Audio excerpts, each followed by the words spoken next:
Olá, amigos do Observador Regional. Hoje, mais uma vez, voltamos com o nosso quadro Sempre Tem Alguém Observando. E é com muito prazer que tem aqui do meu lado, e para mim é uma honra e também um compromisso muito grande, né, de hoje estar falando, contando a vida dessa lenda, Sérgio J. Pianesso. Me sinto até, Pianesso, um pouco nervoso. Sempre estive a teu lado, sob tua orientação, e hoje tem esse compromisso de estar te entrevistando. Pianesso, seja bem-vindo ao Observador Regional. Muito obrigado, Marcos. Obrigado ao Observador Regional. Quero agradecer em meu nome, em nome da minha família, essa oportunidade que o Observador Regional, liderado por você, Marcos, e a tua família, nos dá de falar um pouco da nossa vida, a nossa trajetória, conforme o slogan do programa de Sempre Tem Alguém Observando. Muito obrigado por ter nos procurado e, sem dúvida alguma, me sinto muito à vontade e você pode ficar tranquilo, ficar à vontade, que não é nada diferente de quando nós trilhava junto por aí nessa nossa grande região e no estado. Isso faz parte da vida e, como tal, está reservado, então, esse momento importante e eu estou à disposição do Observador Regional. E quero fazer uma saudação muito especial à comunidade regional, que com certeza vão assistir, vão analisar e espero também contribuir um pouco para esse teu novo programa que o Observador Regional está colocando em prática. Muito bem. Pianesso, quando que veio ao mundo aí o Sérgio J. Pianesso? Aonde foi? Fala um pouco sobre o seu pai, sobre sua mãe. Olha, eu vou falar algumas coisas que alguém pode assistir e ouvir, podem até rir, mas é assim. Eu nasci no dia 20 de junho de 1947, no município de Catuípe, numa localidade interiorana por nome Passo Burma. Na época era uma vila, né, que se destacava, né, e foi nesse rincão do Rio Grande que Sérgio J. Pianesso veio ao mundo, né, e que trilhou aqueles caminhos naquela região lá até uma certa altura da vida e depois houve mudanças de residência, né? Pai, mãe, irmãos, Pianesso? Eu sou filho de José Valentim Pianesso, em memória, e de Leonilda Jacomini Pianesso, em memória. Eu faço parte de uma família de 15 irmãos e irmãs. 15 irmãos, Pianesso? 15 irmãos e irmãs. É que meu pai, ele casou-se e teve 8 filhos e acabou falecendo a primeira mulher do meu pai. Posteriormente ele casou então com a minha mãe e desse matrimônio foram gerados mais 7 filhos que completou o número de 15 filhos e filhas desse casal. E lá do Passo Burma, tu viveu até quantos anos lá? Tem alguma lembrança? Ainda tem amigos que você te recorda? Conta alguma coisa sobre a tua infância no Passo Burma. É muito fácil, pois não. Eu trabalhei na lavoura até os 18 anos junto com meus pais, meus irmãos mais velhos. Naquela época meu pai era produtor de alfafa, né? Araruta, linhaça, trigo, soja chegou em 58 lá, as primeiras sementes, e a nossa atividade era a lavoura. Claro, se tinha lá algumas cabeças de gado, vacas que produziam o leite, se trabalhava tudo manualmente com 2, 3 juntas de bois, também juntas cavalar, e a nossa vida era isso. Se criava alguns suínos, né, algumas ovelhas para subsistência. Essa era a nossa rotina lá na localidade de Passo Burma, onde tinha uma pequena vila onde 6 famílias, aliás, faziam parte daquele pequeno núcleo que era a família Pianesso, família Botega, família Zamberlan, família Lena e família Zanfra. Então ali tinha aqueles 5, 6 familiares aí que todas as semanas se reuniam, faziam o tradicional filó, né? Também se praticava muito a religião católica, se rezava o terço, enfim. Tudo isso aconteceu nesse período de 18 anos que eu permaneci lá na localidade de Passo Burma. Pianista, naquela época lá no Passo Burma, como é que era assim a iluminação pública, água, como é que tu tem recordação? Já nessa época, já tinha alguma coisa? Marcos, naquela localidade, nós tínhamos lá uma ferraria, uma sapataria, também tinha um alfaiate, um bolichão, como se dizia, né? Se vendia de tudo, desde fumo em corda e tudo aquilo que o pessoal precisava, que era de propriedade do então o saudoso Rodolfo Burma, que era o pai de toda essa família Burma, e que você conhece Sim. também. E lá tinha também um salão de baile, uma escola, onde eu aprendi as primeiras letras, né? Um clube de futebol, 7 de setembro, do qual a gente fez parte, né? E, enfim, era uma vila assim onde aos finais de semana as pessoas se reuniam para ir no tradicional terço. Muitos italianos jogavam a tradicional mora, né? Bocha e o futebol, o Esporte Clube 7 de setembro. Então, era essa vida daquela comunidade, daquele interior, que tinha muita gente. As famílias eram enormes, um número expressivo, né? E uma vez por ano, no primeiro domingo de fevereiro, era realizada, até hoje está sendo realizado, a festa do padroeiro São Brás. Padroeiro São Brás, que é o santo, né, que nos auxilia no que se diz respeito à voz, né? A voz, exato. Então, uma vez por ano, no primeiro domingo de fevereiro, ainda acontece a tradicional festa do padroeiro São Brás. Hoje está um pouco diferente, né? Tem um salão grande, uma igreja nova, enfim, mudou muito. Como em tudo na vida, mudou em todos os locais do nosso Rio Grande do Brasil. O Passo Burma, quantos quilômetros? Só para nós localizar as pessoas que ficam de Catuípe. Da cidade, 12 quilômetros. 12 quilômetros. Então, sabe por que eu perguntei isso? Então eu sei porque também meus familiares moraram lá, a origem dos familiares de lá. Então você conheceu o trem lá, né, pianista? Andei muito de trem Maria Fumaça. Maria Fumaça, né? Era muito famoso o Catuípe, né? Exatamente. Lá tinha a família Zimmermann, que fornecia os dormentos ia aqui de Miraguaí, de Redentora, né? Lá para esse distribuidor dos dormentos para a aviação férrea da família Zimmermann. Enfim, depois, quando eu fui morar em Cruz Alta, eu vinha para Catuípe, nós tínhamos uma pequena propriedade lá 2 ou 3 vezes por ano, e eu vinha de trem do Maria Fumaça, né, até Catuípe. E lá depois da cidade eu dava um jeito de caronear, ou então, né, pegar um ônibus que passava uma vez por dia lá para ir até a localidade de Passo Burma, onde nós tínhamos uma pequena propriedade. Muito bem. Aí, Catuípe, família grande, o pianista cresceu, já estava taludote, como se dizia, né? Teve que sair de lá. Para onde que foi o pianista daí? Bom, Marcos, como tudo na vida acontece dentro de uma certa normalidade, houve então em 1964, no dia 4 de dezembro de 64, nós com a minha mãe e os irmãos, né? Um irmão mais velho que eu e mais 5 irmãs mais novas e irmãos, né?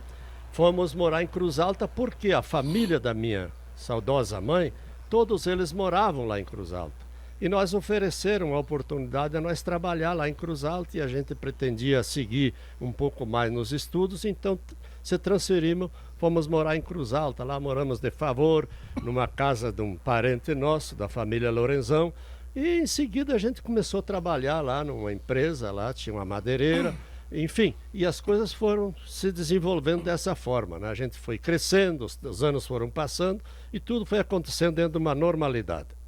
Pianista, foi lá em Cruz Alta que você começou a ter o teu primeiro emprego, começou a tua vida profissional, lá onde que tu te profissionalizou, né? É verdade. Primeiro eu trabalhei funcionário de uma madeireira Cruzeiro, da família Durigão e da família Jacomini, né? E durante esse tempo, já que era horário de verão, Marcos, eu pretendia ter uma profissão, né?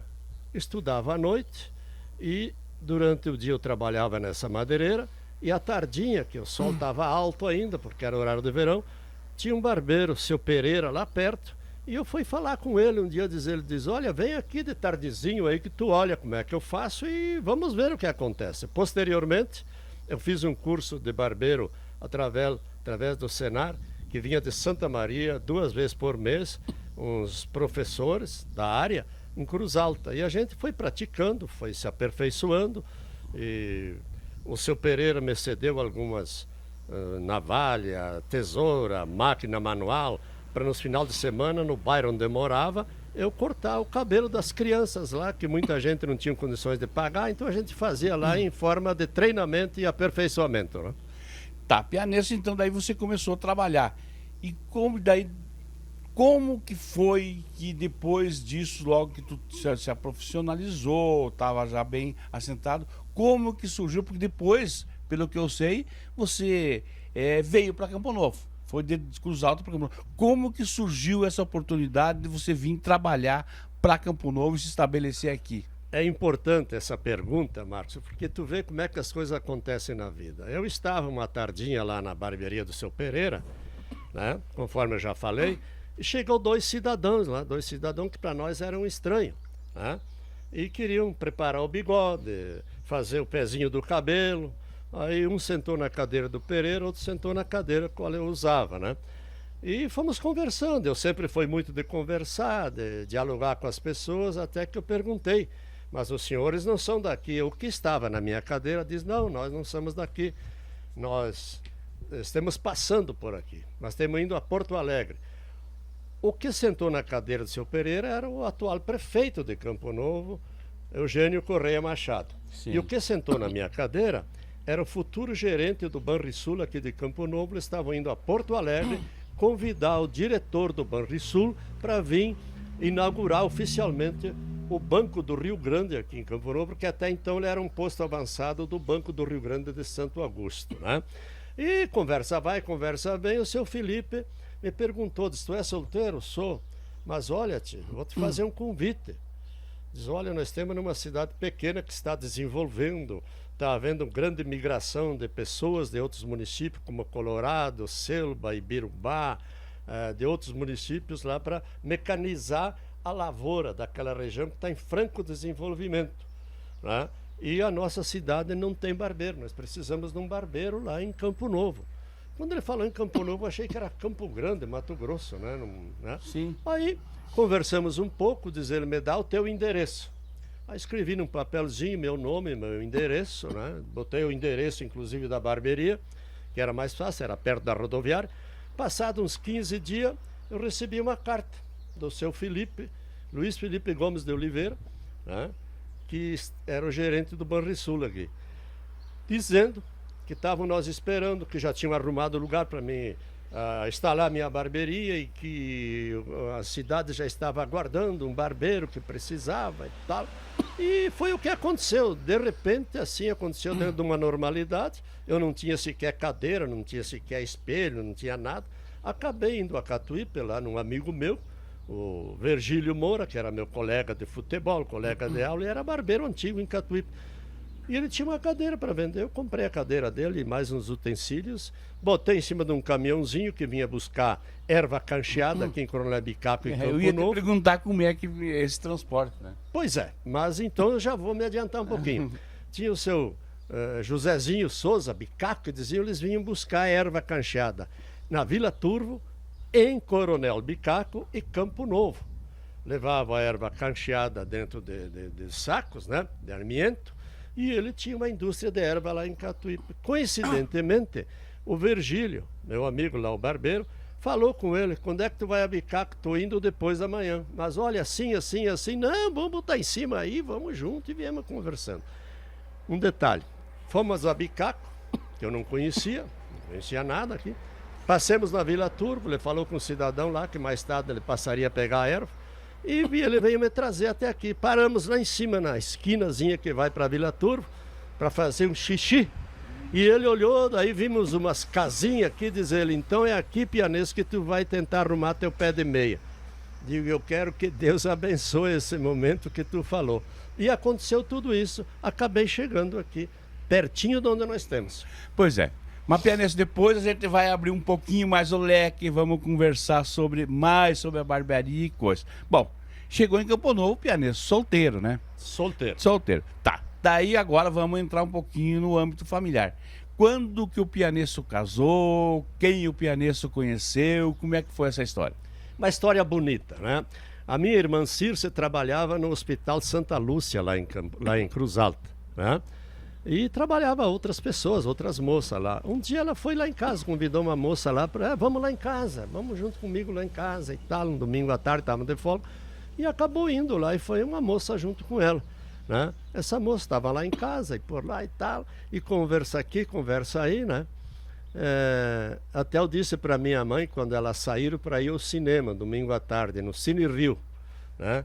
Eu disse para minha mãe, quando elas saíram, essa gringa não escapa de um tiro de laço. Até hoje essa marca é registrada. Passou mais uns dias, né? Vieram de novo lá em casa e a gente conversou aqui, conversou aí, conversou aqui, conversou aí. Aí começou o nosso namoro. Quer saber quem é? Mas lógico, Pianês. É a Lia Aurora Trenhago, Pianês hoje. A minha esposa, a minha companheira, minha conselheira, mãe dos nossos filhos, né? Uma pessoa maravilhosa que me acompanha há tantos anos, depois tu vai saber há quantos anos, né? Sim. E que naquele momento, né, começou a selar um namoro, né, efetivo realmente, né? E eu logo daí me transferi para Campo Novo, porque eu quando conheci ela ainda eu estava lá em Cruz Alta. Estava em Cruz Alta. Tava em E Cruz daí, mas ela não conhecia Campo Novo. Não, nem eu não conhecia. Não conhecia. Tá, mas assim, Pianês, daí tu veio para Campo Novo e daí aconteceu o casamento. Ou Sim. demorou algum tempo? Não, como é que demorou foi? um ano e meio. Vamos entrar nessa parte do casamento para depois nós entrar Tá. a questão, né? Muito bem. O casamento aconteceu em 69. Eu vim para cá em 67, né? Março de 67, e fiquei um ano e meio, quase 2 anos solteiro aqui, mudando de 2 em 3 meses o lugar onde dormia, né? Que acabou eu tendo que dormir até na barbearia. Fiz uma divisória com uma divisória lá, né? Para mim poder dormir na barbearia. Mas tudo bem. Aí nós continuamos o namoro, né? Lá das vezes em quando eu pegava uma carona com um caminhão que vinha trazer combustível aqui no posto, ia lá, né?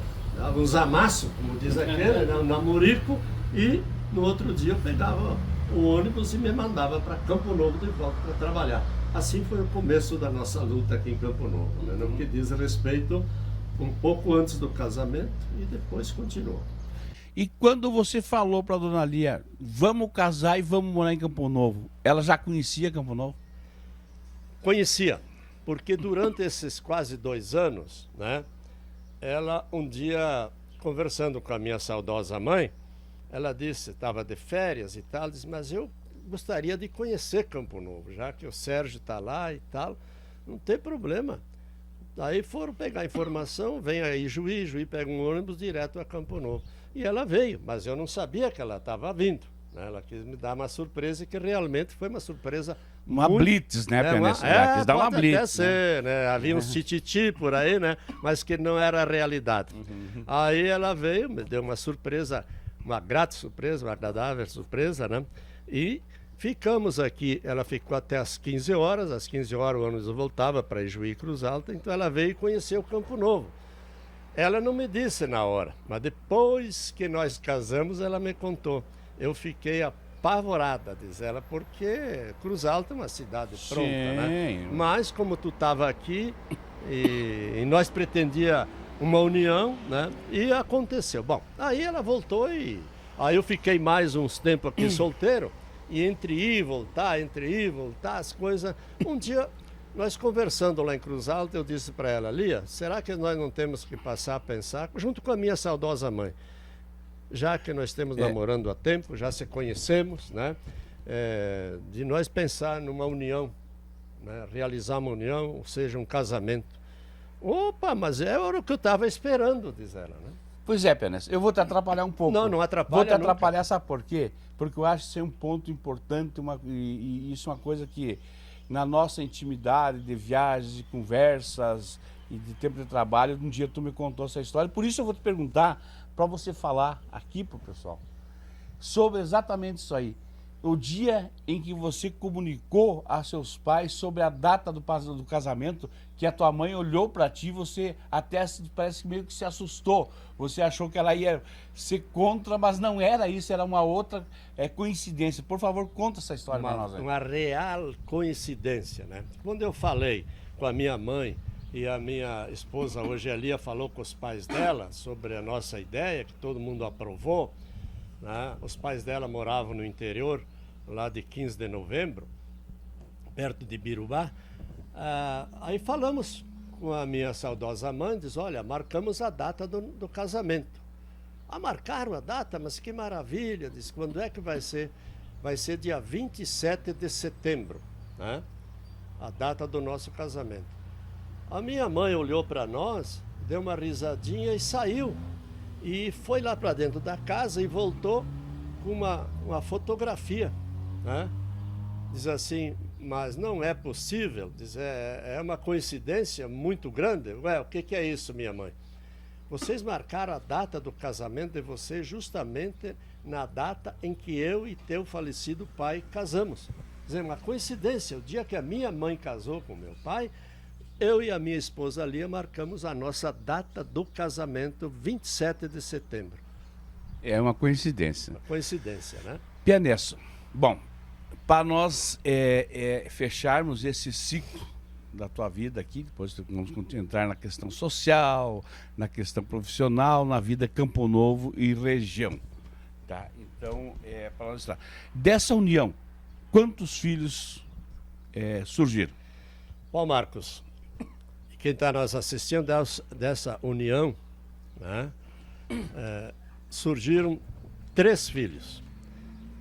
O mais velho é o nosso filho Sandro, depois veio a nossa filha Raquel e o nosso caçula é o nosso filho Patrick, né? Eles estão tudo aqui junto com nós em Campo Novo, desenvolvem suas atividades aqui em Campo Novo. Então, dessa união surgiram 3 filhos. Hoje nós temos uma neta que é filha do nosso caçula, do Patrick. Exato. A Pietra, que é uma moça linda, completando 13 anos nos próximos dias, muito Olha linda, aí, né? e que bom. Logo, logo vai ser o bisavô, né? Bisavô. Isso aí vai chegar a hora, vai chegar. Mas, Pianesso, encerrando então essa parte da vida, assim, que nós contamos sobre a trajetória tua, vamos agora localizar, vir aqui para Terrinha, para o Campo Novo, né?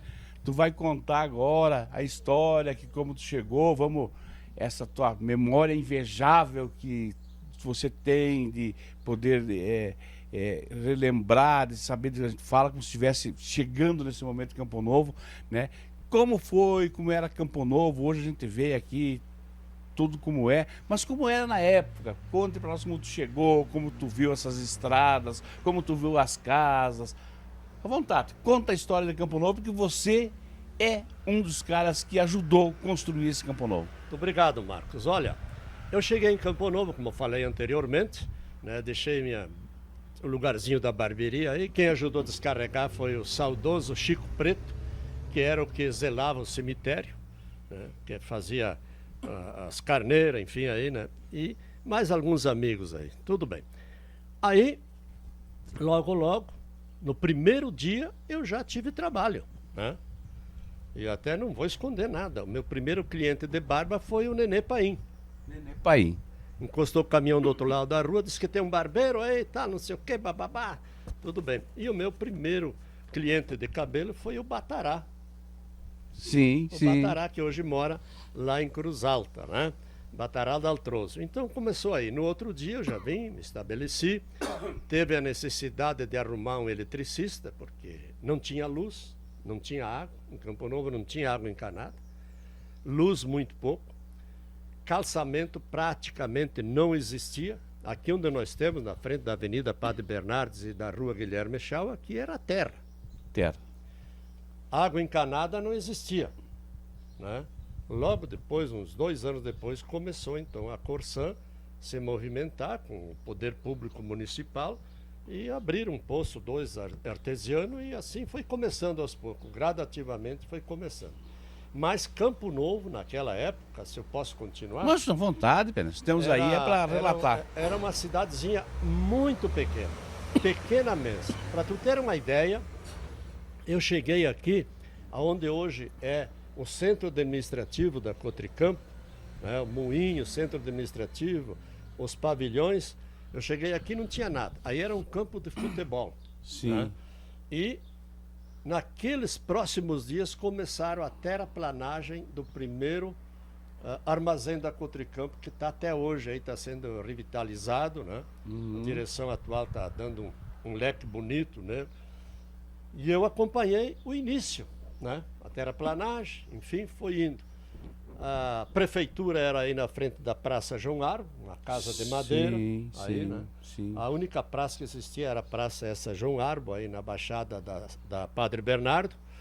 Enfim, aqui onde nós estamos, tinha uma casinha aqui, não tinha o prédio do hotel, aí a rodoviária era uma salinha pequena, praticamente tinha nada, né? Farmacêutico, farmácia, essas coisas, Pianes. Farmacêutico tinha o seu Nanau, saudoso Nanau, de boa memória.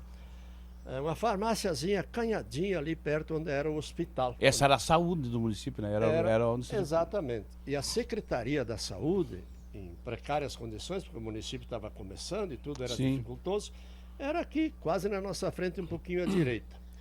Aí, e essa farmácia, né, para lembrar, é que começou esse império da farmácia São João. Olha aí, ó. O Pedro Ebrair, naquela época, nós era companheiro de uma república, aí, digamos, de um chateau. Sim. Né?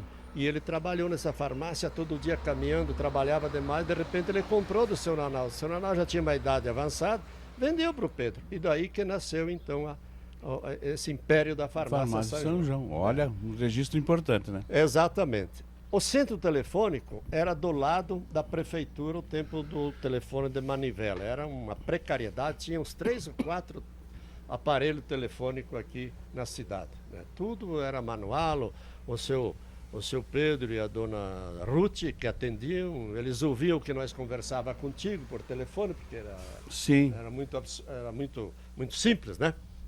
E depois foi melhorando. Aí então surgiu, como eu já te falei, o Banco do Estado, né? Aqui na Avenida Padre Bernardes, na parte alta da avenida, e com aquela migração dos produtores rurais que vieram de Birubá, Selba, Colorado e outros municípios, começou um desenvolvimento na área da agricultura. Sim. Aqui tinha 30, 40 barracas, aquelas barracas amarelas, e onde os moradores que vieram, não tinham casa para eles morarem, eles se acamparam. E aos poucos eles foram lidando, foram abrindo as lavouras, e a coisa andou em passos largos. Né? Pois é, Pianes, e com esse movimento, com essa migração dessas pessoas vindo para Campo Novo, Campo Novo, uma época, e tem até hoje, né, o ditado, e coração da região cedreira, foi por aí que começou. E Campo Novo teve uma intensa vida social, né? A gente notava que Campo Novo realmente era centro social, né? Com clubes, festivais, muita cultura, gente muito culta na época também. É verdade, Marcos. Apesar de, naquela época, Campo Novo ter o Clube União, Clube Social, que não tinha atividade diária, era somente quando se fazia promoções, bailes, enfim, bailes de debutante, outros acontecimentos sociais, que é ao lado do centro administrativo da Cotricampo, que logo depois a Cotricampo precisou comprar e o clube acabou colaborando, vendendo, né, para a Cotricampo, e daí surgiu a oportunidade. Até naquela época eu era o presidente do clube, né, quando foi vendido para a Cotricampo, através de uma Assembleia Geral, e que daí surgiu a oportunidade de construir o Clube União, aonde está hoje, que está sendo administrado, e muito bem administrado, muito bem usado pelo Clube da Terceira Idade, o qual quero mandar um abraço a todos eles, né? Está aí o Clube União, nos fundos do Banco do Brasil, e a vida social, como tu disse, era uma vida social assim muito eloquente, digamos, né? Para tu ter uma ideia, em alguns acontecimentos, se é que eu posso falar? Não, à vontade, estamos exatamente para isso. Tiveram aqui em Campo Novo se apresentando Ângela Maria, a saudosa Ângela Maria, Renato Raciato com a sua banda, brilhantando bailes de debutantes, né? Sidney Magal esteve aqui, né, dando um show. A Perla, paraguaia, a cantora Perla, esteve aqui dando um show, entre tantos outros, né? Então, Campo Novo era o centro das atividades sociais. Vinha gente de Tenente Portela, vinha gente de Três Passos, 3 de Maio, Coronel Bicaco, Santo Augusto, Braga. Vinha gente de todo lado participar, porque era um acontecimento, né? Então, naquela época, sem dúvida alguma, a comunidade se envolvia muito diretamente nisso e a participação da comunidade regional era muito efetiva, dava condições, como tudo na vida muda, foi passando. Hoje já não acontece mais isso, não só aqui em Campo Novo, Não, assim no Braga também, assim como Coronel Bicaco, Santo Augusto, São Martinho, Três Passos, tudo mudou. Tudo mudou. Pianista, mas assim, ó, vida social. Aí, há poucos dias, eu recebi de um amigo meu professor, Estevão Petzak também, que escreveu um livro e não pude agradecer ele pessoalmente. Vou aproveitar e agradecer agora aqui ao vivo. Certamente ele vai estar nos ouvindo, né? E ele relata alguns fatos e dentro desses fatos aparece o teu nome, né? E você foi um cara que participou aí de diversas sociedades, de diversas associações. Tu foi membro de CPMs, você foi membro, como tu falou, de clube, piscina, né? Você ajudou muito a sociedade. Eu queria que tu relatasse um pouquinho dessas tuas atividades, nessas construções, né? Na manutenção dessas entidades. Marcos, eu não digo que eu ajudei, eu acho que a sociedade precisava de toda a comunidade, né? Um pouco de cada um para se chegar naquilo que se pretendia. Eu vou fazer um pequeno relato, né? Eu fui fundador da Associação Comercial e Industrial de Campo Novo, junto com o saudoso João Clóvis Bagete, meu amigo Elmo Schmidt, que está aqui em Campo Novo, né? E o nosso grande amigo, que hoje está lá em Brasília, né? O Aniceto von Miller. Aí nós criamos a Associação Comercial e Industrial, porque naquela época eu já estava numa outra atividade, não mais barbeiro, mas sim na área comercial, né? Eu fui presidente da Associação Comercial e Industrial, fui tesoureiro, eu sou sócio fundador do Clube Aquático da Piscina, fui presidente da piscina, do Tabajara eu fui massagista, roupeiro, presidente e treinador do Tabajara. Eu participei da campanha em comissões para angariar fundos, junto com tantos camponovenses, para a construção do hospital aqui em Campo Novo, que até então havia uma necessidade, porque com a vinda de tanta gente de fora, a cidade cresceu, foi desenvolvendo, precisava ter um hospital um pouco mais aparelhado, que desse condições de atendimento. Não que aquele que nós tínhamos aí não dava, mas precisava. Bom, então fez parte disso aí. Com a instalação e inauguração do Banco do Brasil, criaram uma comissão de recepção e me colocaram como presidente, né, como coordenador da comissão de recepção das autoridades, das pessoas que vinham, aí, os gerentes regionais, enfim. Na ABB, quando a inauguração da ABB, também fez parte, foi o coordenador da comissão de recepção. Quando da instalação da Caixa Econômica Federal aqui em Campo Novo, que durou 8 anos, eu fui também o coordenador da recepção, né? Também fez parte do quadro de juiz de menores, quando foi instalado aqui a comarca. Aliás, a comarca ela funcionou os primeiros 6, 7 anos aqui nesse pequeno prédio na nossa frente. Na parte superior. Sim. Exatamente. O primeiro juiz de direito foi um carioca, moreno carioca, Kleber Matias Neto. Me recordo muito bem de suas histórias que deixou pois é. folclóricas também, né? Aí ele resolveu criar aí um juizado de menores, né? E eu fiz parte, tinha o Cezinha Arbo, o Pianesso, mais 2 senhoras, enfim, né? Por 6 anos nós tentamos isso aí, que sempre tinha alguma coisa a se fazer, né? Para o bem da comunidade, principalmente da juventude e adolescentes, né?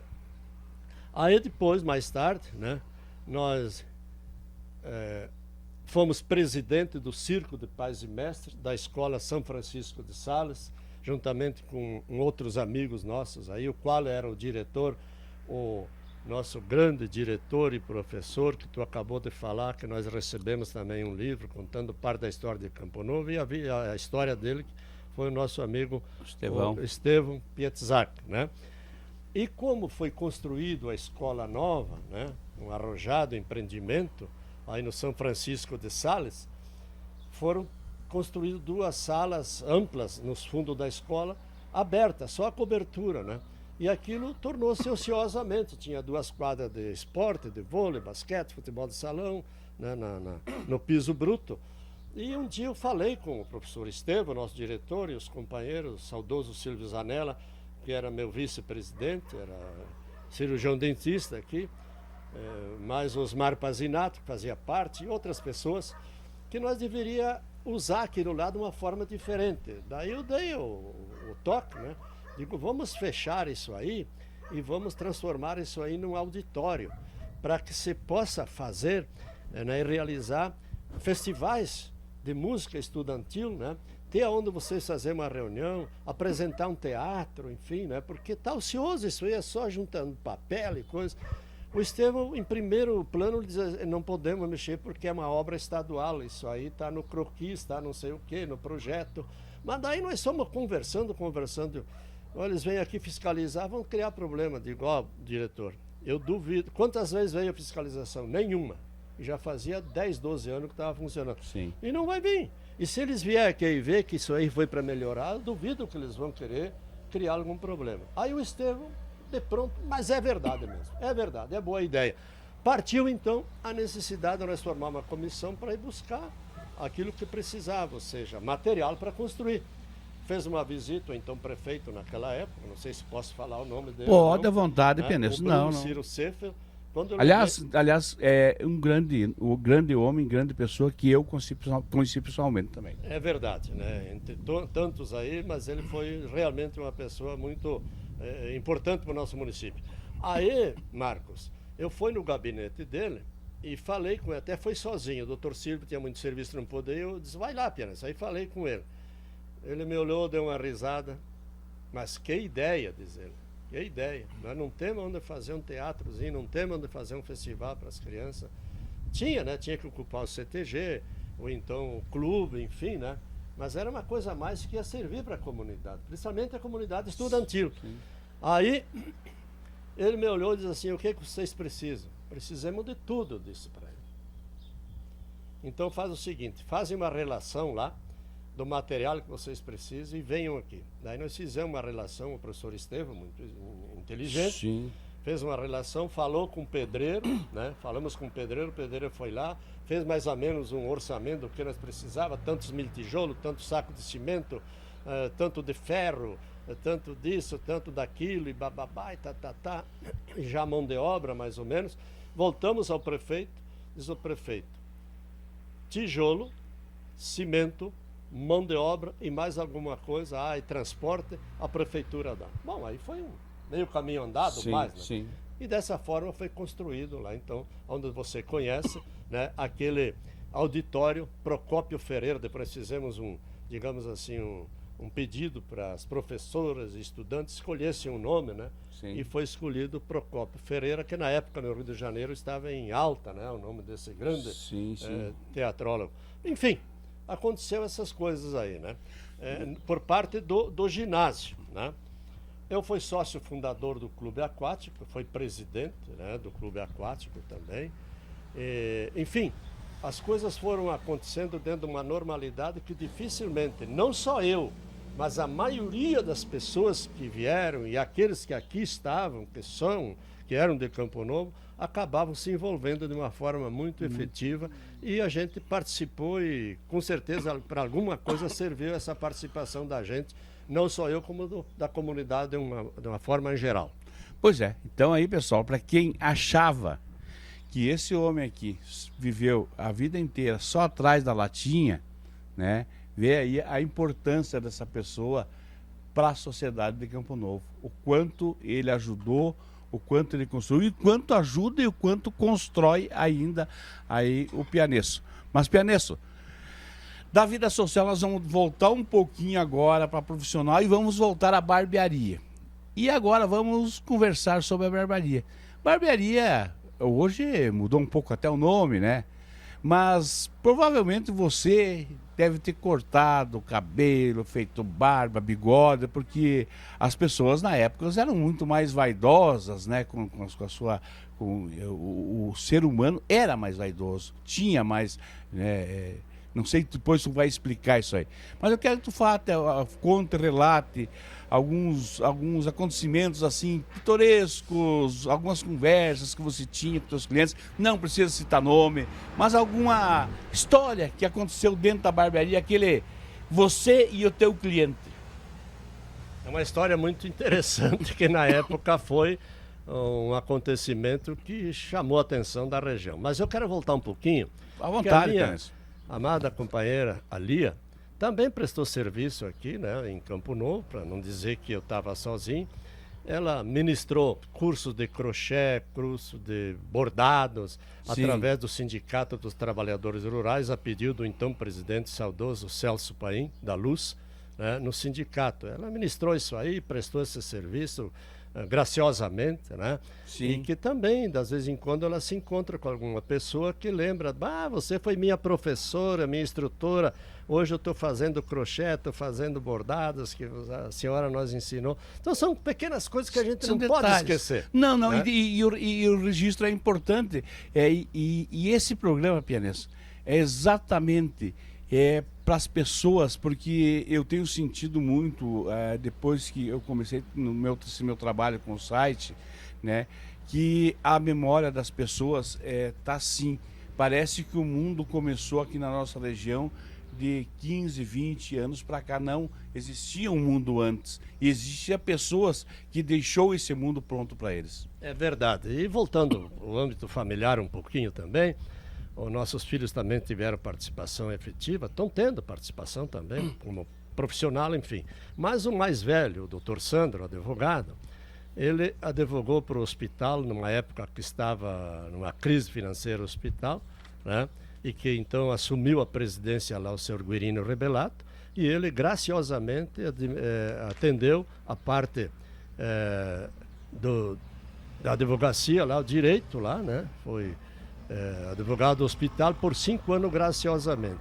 Na PAI também por mais ou menos 4, 5 anos graciosamente, prestando um serviço à comunidade, porque o Sandro ele sempre entendeu que ele também tinha que dar um pouco dele, né, para a comunidade que o recebeu, né, aqui após o seu nascimento. A Raquel também, advogada, né, e o Patrick é músico e também se formou, né, no curso superior, né, na área da fauna, na área, né, enfim. E nós estamos aí, então. Tu quer voltar à barbearia? A barbearia, os causos, aquela conversa que rola sempre com né? Bom, na barbearia acontecem muitos assuntos importantes, né? Importantes mesmo, né? Conversas, às vezes tinha 2, 3 clientes, alguns esperando, e saíam os velhos causos, né? E entre eles que contavam, eu vou falar o nome de alguns que eram os primórdios aqui. O falecido Schmidt aí do sítio Bindé contava muitos causos, né? Uhum. O seu Nanau, farmacêutico, contava muitos causos, enfim. O seu Bosa, que veio lá da região de Colorado, morava na Vila Turo, contava muitos causos, enfim. Mas tem um que você tem conhecimento, e eu vou falar, e não vou falar o nome das pessoas que se envolveram. Vinha o pessoal de Braga estudar aqui no Colégio São Francisco de Sales. Sim. E tu sabe qual era o ônibus que trazia os alunos, né? Chamavam o quebra-gelo, o saudoso ex-prefeito Mauro do Braga, Carvalho da Silva. Mauro Carvalho da Silva. O motorista era o Antônio Andoli. Mora no Braga. Mora no Braga, o Antônio. Meu amigo Antônio. E como ele chegava aí na rodoviária, do lado da barbearia, e já vinha mais. Não era só os alunos, vinha quem podia precisar, vinha a Campo Novo, vinha com ônibus, né? E eu estava cortando a barba de um cidadão que veio lá de Colorado visitar a família Fiorese, aqui, que eles eram de lá, fazendo a barba. Um senhor italiano gordo, nós conversando e tal. E tinha uma janelinha na sala da barbearia. Chegou o ônibus. E aquele movimento, de repente, começou o quê? Um espocar de pipoca. Que pipoca nada, rapaz. Era tiro de arma de fogo. Né? Alguém que não se enquadrava, não se dava muito bem, que vieram no mesmo ônibus, quando desceu, aí se foram resolver o problema na base da bala. Né? Sim. E corre para lá, todo mundo pro posto, e corre para cá, e corre para lá, e acabou sendo atingido um cidadão que tinha almoçado no restaurante da rodoviária, e estava sentado aí na frente, um senhor que morava no Rincão Reúne, tinha uma serraria lá de madeira e tal, e acabou atingido na cabeça e veio a falecer esse homem. E aí deu aquele negócio, um também recebeu um tiro, não morreu, o outro recebeu um tiro, não morreu. Foi aquele negócio, foi um acontecimento fora do normal. Quando eu menos espero, dá um barulho dentro da barbearia, opa, que é isso? Pá. A bala que ricochetou num poste de luz aí na frente, onde tinha uma tenda de frutas aí, Sim. do seu Surubi. Pois a bala ricochetou e entrou pela janela, e 1 metro acima da minha cabeça e do homem que eu estava cortando a barba, a bala se alojou na parede. Um fato verídico, aconteceu comigo isso. E com o meu cliente, e aconteceu aquilo aí que tu sabe da história. Sim. E deixa assim, né? Não, mas são fatos incríveis. Mas também, Pianesso, para encerrar a barbearia, 2 coisas. Tu me falava que também o pessoal, Braga e outras regiões não tinham barbeiro. E o pessoal vinha de Kombi. Chegavam para tua barbearia. Do Braga, normalmente no sábado, vinha uma Kombi que eu não sei de quem era a Kombi, não lembro mais, sinceramente.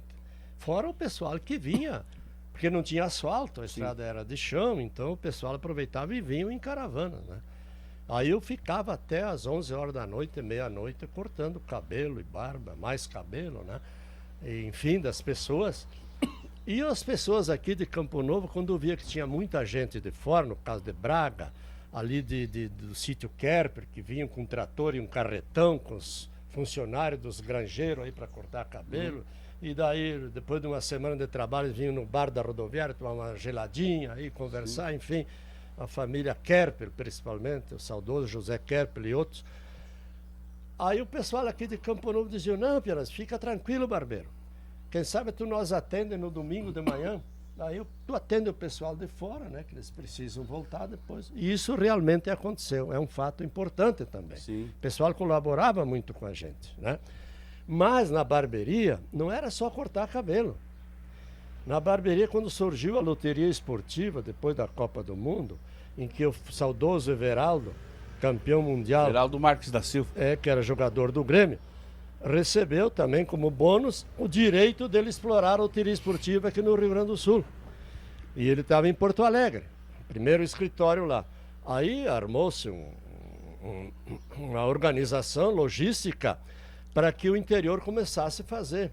De repente apareceu alguém aqui e foi no Banco do Estado e pediu: olha, eu preciso alguém que venda loteria esportiva aqui. O Edemar Pires, que jogava futebol muito bem no Tabajara, atendeu esse cidadão e diz: olha, aqui o único lugar que tu pode fazer é com o barbeiro que nós temos aí. Mas onde é que é? É assim, assim, assim, assim. Chegou aquele cidadão aí na barbearia e diz: olha, eu estava no Banco do Estado, falei com fulano, assim, assim, eu venho em nome do Everaldo para arrumar um vendedor de loteria esportiva, porque ele é o agente oficializado aqui no Rio Grande do Sul e tal. Depois tomou corpo, o interior tudo, né, mais tarde. Mas, e aí ele me deixou aí como é que era, como é que não era, e isso e aquilo, como é que funcionava. E eu atendi, né, fiz um contratinho lá com ele, um contrato simples, né. Aí eu recebia a loteria esportiva, os cartões perfurados, no domingo, na segunda de madrugada, pelo Ouro e Prata, que parava aqui na frente, né? Distribuía os cartões vendidos, perfurados, para os clientes, né? Eles vinham buscar aí, e já vinham os novos cupons, novos cartões para o próximo. Na terça de noite eu tinha que botar no Ouro e Prata para ir a Porto Alegre. Eu vi, o espaço era curto, era segunda e terça para vender. Sim. Aí vendia a loteria esportiva, foi uma época áurea, muito boa. Aí veio o Ipiranga de Erechim, um emissário de lá para achar alguém para vender os carnê para construir o Colosso da Lagoa. Vamos vender cartão. Aí veio o Vermelhão da Serra de Passo Fundo. Vamos vender, né? Aí o Grêmio Internacional começaram a largar também. Vamos vender. Saiu 3 autos aqui do Grêmio. Sim. Né? 3 autos. O Ciro Zanella ganhou 2 autos aqui do Grêmio, né? Comprava os carnês do Grêmio. Então tudo isso aí aconteceu dentro da nossa barbearia.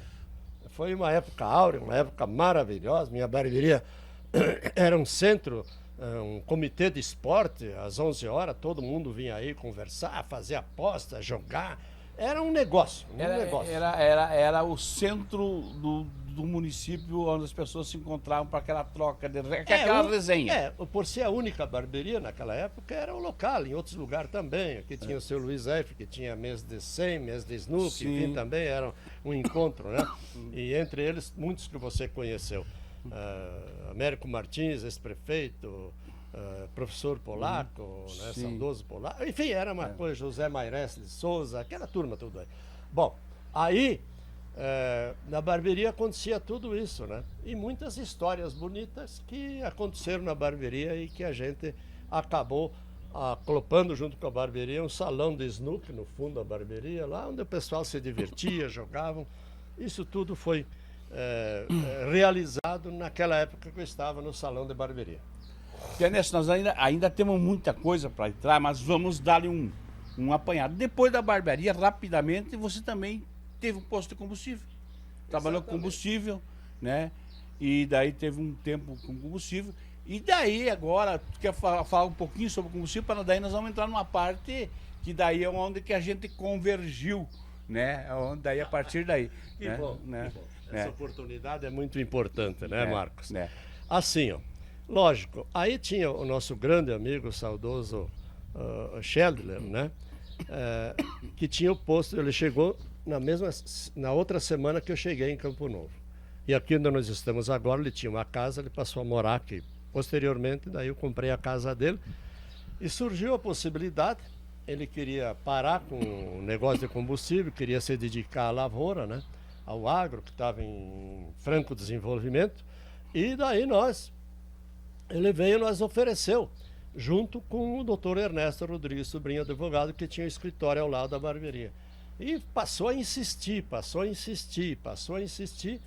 e um dia ele apareceu ali na barbearia e no escritório do doutor Ernesto com um funcionário, um alto funcionário da Petrobras, seu Madeira, que morava em Cruz Alta. Esse alto funcionário, né, ele veio com a ideia do Euclides Scheder de vir explicar para nós como é que funcionava e facilitar a compra, porque o Euclides precisava vender o posto. Ele tinha alguns compromissos com a ESSO, era a ESSO naquela época, mas já estava passando para a Petrobras, né? Sim. Troca de bandeira. Veio aí, explicou, ficou assim amadurecendo a ideia. E o seu Euclides Scheder sempre conversando com nós, até que um dia veio de novo esse cidadão lá de Cruz Alta e já abriu o livro e disse como é que funcionava e que não era para nós se preocupar, porque o combustível, vê como era fácil na época, eles forneciam o combustível para 30 dias para pagar, quer dizer, nós recebíamos o combustível, vendia e depois nós pagava, né? E aí o Ernesto, confiando na gente e a gente nele e conversando aqui, daí diz ele, vamos encarar, acabamos comprando então o posto de combustível que trabalhamos aí por uma base aí de uns 15 anos, né? Tá. Ernesto, agora vamos dar um pulo, vamos entrar na comunicação, primeiro no esporte, depois comunicação, que eu acho que o esporte começou um pouquinho antes da comunicação, não sei, a questão de arbitragem, daí sim que veio a comunicação, é por aí, né, eu acho, né? É verdade. Né? Tu falou muito bem, muito interessante essa tua pergunta, né? Muito bem colocada. O esporte, ele surge de uma forma ou de outra. E comigo, ele surgiu um pouco antes da questão da arbitragem. Exato. Quando eu morava em Cruz Alta, lá tinha a delegacia de árbitro da Federação Gaúcha de Árbitro, e um amigo meu, um dia nós estava lá na Tabaíndia, no estádio do Guarani, que infelizmente não existe mais, e tinha um jogo festivo lá. E o seu Nevicto, popular Dé, era o delegado, o presidente dessa associação lá da arbitragem. Eu nem conhecia ele. E eu tava de um lado lá, assim, dizendo assim, ô moço, chamou, ô Magrão, um apito esse jogo aí? Não, tudo bem. Aí ele me deu um apito, não tinha cartão amarelo nem vermelho na época, me deu um apito e tal, e eu comecei a apitar, tá? Guri novo, né? Guri novo aí, 17, 18 anos, um pouco mais talvez. E foi beleza, aconteceu as coisas assim de uma forma tão normal. E daí depois do jogo ele disse assim, escuta aqui, tio, tu mora aqui? Moro. Mas vamos, eu tô precisando de árbitro aí na delegacia de árbitro. Quando ele falou em delegacia de árbitro, eu fiquei até meio assim, o que é isso? Não, é uma extensão da Associação de Árbitros de Porto Alegre, da Federação Gaúcha. Nós temos tantos, entre esses tinha um primo meu, e ele marcou uma reunião e me convidou, daí eu fui lá. E aí começou a história da arbitragem. Não, nós temos que se aperfeiçoar. Aí eu fiz um curso com eles aí em Cruz Alta, posteriormente surgiu a possibilidade de nós fazer um curso mais aperfeiçoado em Porto Alegre, lá no IPA, né? Que eu nem conhecia, nunca tinha ido a Porto Alegre. Aí a federação custeou toda a nossa ida a Porto Alegre. Arrumou lá um hotelzinho, fomos lá fazer um teste e ele avisou, se preparam fisicamente que vai ter um teste de resistência a 400 metros lá. E isso aí é o ponto principal para serem aprovados ou não aprovados. Fomos lá, participamos do curso, o Agomar Martins, que era o principal árbitro do Rio Grande, o José Rosa Martins também, era o principal árbitro, o João Cavalheiro, entre outros aí, né? E nós não sabíamos, não conhecia eles, e eles lá estavam de olho, lá junto com os professores de física do IPA. E fomos lá, participamos, né? Fizemos duas pegadas, 400 metros. Tá bom.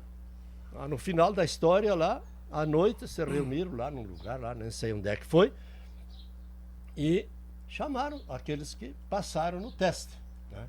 Entre eles, eu passei no finalzinho, quase que não foi aprovado, né? Mas tinha gente muito boa lá. Enfim, aconteceu. Aí eles marcaram uma data para o teste na prática, ou seja, ia apitar jogos lá na Grande Porto Alegre. Sim. Lá tinha campeonato, 3, 4 bairros, times que tinha a maioria eram jogadores profissionais que jogavam, cobra criada e tal. E fomos lá. E entre os olheiros estavam esses árbitros e estavam outras pessoas lá ligadas à arbitragem. E nós ficamos lá no sábado e no domingo apitando lá. E teve um jogo que eu apitei que eu achei que eu ia me lascar porque tive que expulsar 4 jogadores, né? Tive que expulsar 4 jogadores e não tinha cartão amarelo e cartão vermelho na época ainda. Tinha que expulsar né? Na conversa, no grito, né? E, enfim, terminou o jogo dentro assim de uma normalidade, com exceto as expulsões. Aí eu fiz um relatório lá e tal, e de noite daí se reunimos lá, né? Mais de 70, 80 árbitros que estavam participando lá, né? E foram chamando. Lá no 8º, que eles chamaram, apareceu o nome do Sérgio J. Pianesso. Upa, que beleza. E depois o Agomar Martins me chamou para um lado para conversa. Diz, olha, eu admirei a tua atitude, e você sempre junto e conversando, dando a oportunidade aos jogadores de se equilibrar. Chegou num ponto que não teve jeito, precisou expulsar. Isso aconteceu comigo. Dizer, Deus, ele tá. E aconteceu isso aí na arbitragem, foi aprovado, e aí então eu passei a obedecer à escalação da Federação Gaúcha de Arbitragem como realmente efetivo, né, do quadro de árbitro profissional da Federação Gaúcha de Futebol, onde trabalhamos em tudo o Rio Grande. Esse é Rio Grande velho aí, né? Pianesso, e assim, ó, algumas histórias de dentro de campo, o que te marcou, boas, ruins?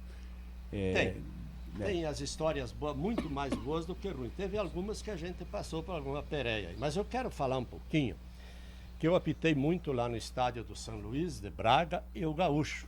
Sim. Futebol amador que a federação organizada. Sabia que era um futebol amador aguerrido, né? Sim, aqui na sim. região era Redentora, Braga, Coronel Bicaco, Campo Novo. Eu tive o prazer de 77, 78 fazer parte, né, de jogar como jogador. né?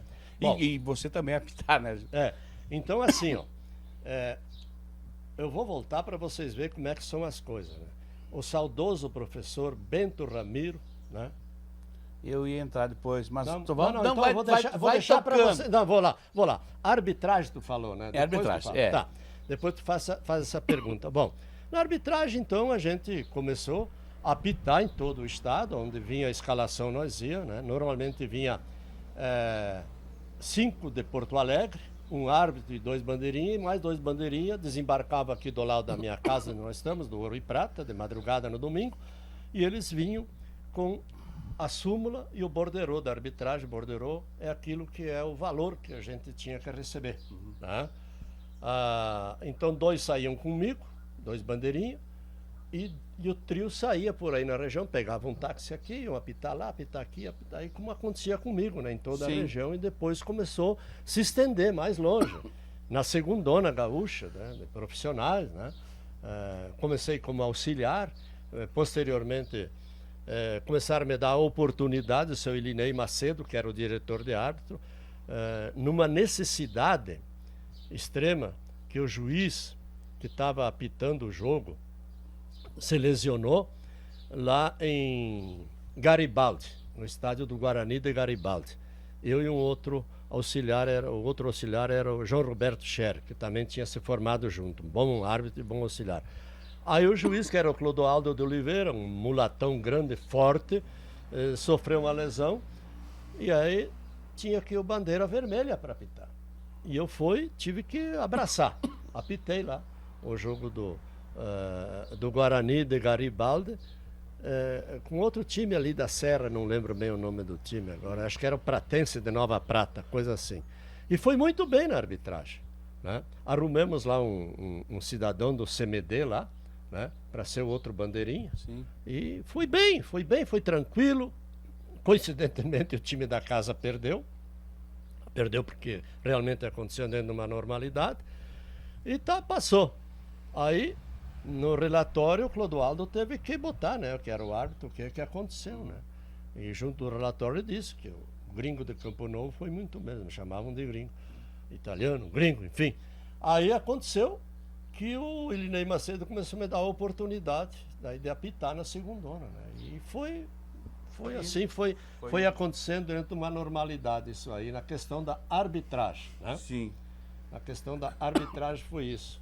E tu Tá. tem uma pergunta para Não, me fazer? eu vou te fazer, primeiro eu vou começar assim. E debate pronto, debate pronto. Certo. E sei que você é muito rápido no pensamento. De todos os caras que aí, jogador, qual é o cara que foi mais chato, aquele que te cutucava no ouvido, não por brigar, mas qual é o jogador mais chato que você conseguiu administrar? Eu não vou dizer que era chato, mas era um jogador que lutava muito para as cores do seu clube, né? Eu tenho 3 que ficou na memória, né? E que lutava muito, e que para mim não ter que usar um expediente de tirar ele do jogo, eu usava muito, digamos, né, a conversa, né? O diálogo. Um que muito me complicava, mas ele sabia até onde ele tinha que ir. O limite. Hã? Sabia o limite. O limite. É um amigo teu e nosso, do Braga. Sim. O Caticoco. Caticoco. Meu amigo. Caticoco. Aí eu tinha que chegar nele assim, pegar na camisa, dar um apertãozinho na barriga dele com o dedo e dizer assim, ó, Caticoco, esgotou tudo. Da agora em diante não tem mais conversa. Tá? Eu sei que tu é um dos melhores jogadores. Se tu só se preocupar em jogar, você vai ser escolhido como o melhor jogador da partida. Caso contrário, tu pode nem terminar o jogo. E daí ele acabava o jogo, porque jogava demais, né? Jogava demais. Caticoco, um abraço para ele. Né? Aqui do Braga. Aí eu tinha um outro que me complicou muito lá em Ibirubá. Eu apitei umas 3 partidas lá do Grêmio de Ibirubá com outras equipes, e o cara era... Depois eu vim saber que ele tinha sido jogador profissional em Itália, enfim. Não lembro agora o nome dele, que eu tive que usar o mesmo expediente esse. Mesmo expediente. E aqui em Três Passos, hoje ele é falecido, né? Ele até foi presidente do TAC mais tarde, eu não me recordo agora o nome dele, mas era um moreno, jogava muito forte, pesado, né? E E acabei tendo que usar esse expediente, né? Essa foi as coisas um pouco difícil, né? Eu tive problemas também, né? Que precisamos do auxílio da polícia para nós sair. Exato. Tivemos problema lá em Horizontina, né? Flamengo de Horizontina e Oriental de 3 de Maio. E não era no estádio onde é hoje, lá um estádio muito bonito, bacana. Era um campinho meio desnivellado, até assim, sem nível, era uma coisa complicada. E o Oriental tinha um grande time, estava se preparando, né, para disputar o campeonato gaúcho da segundona e veio jogar com o Flamengo pelo amador, então.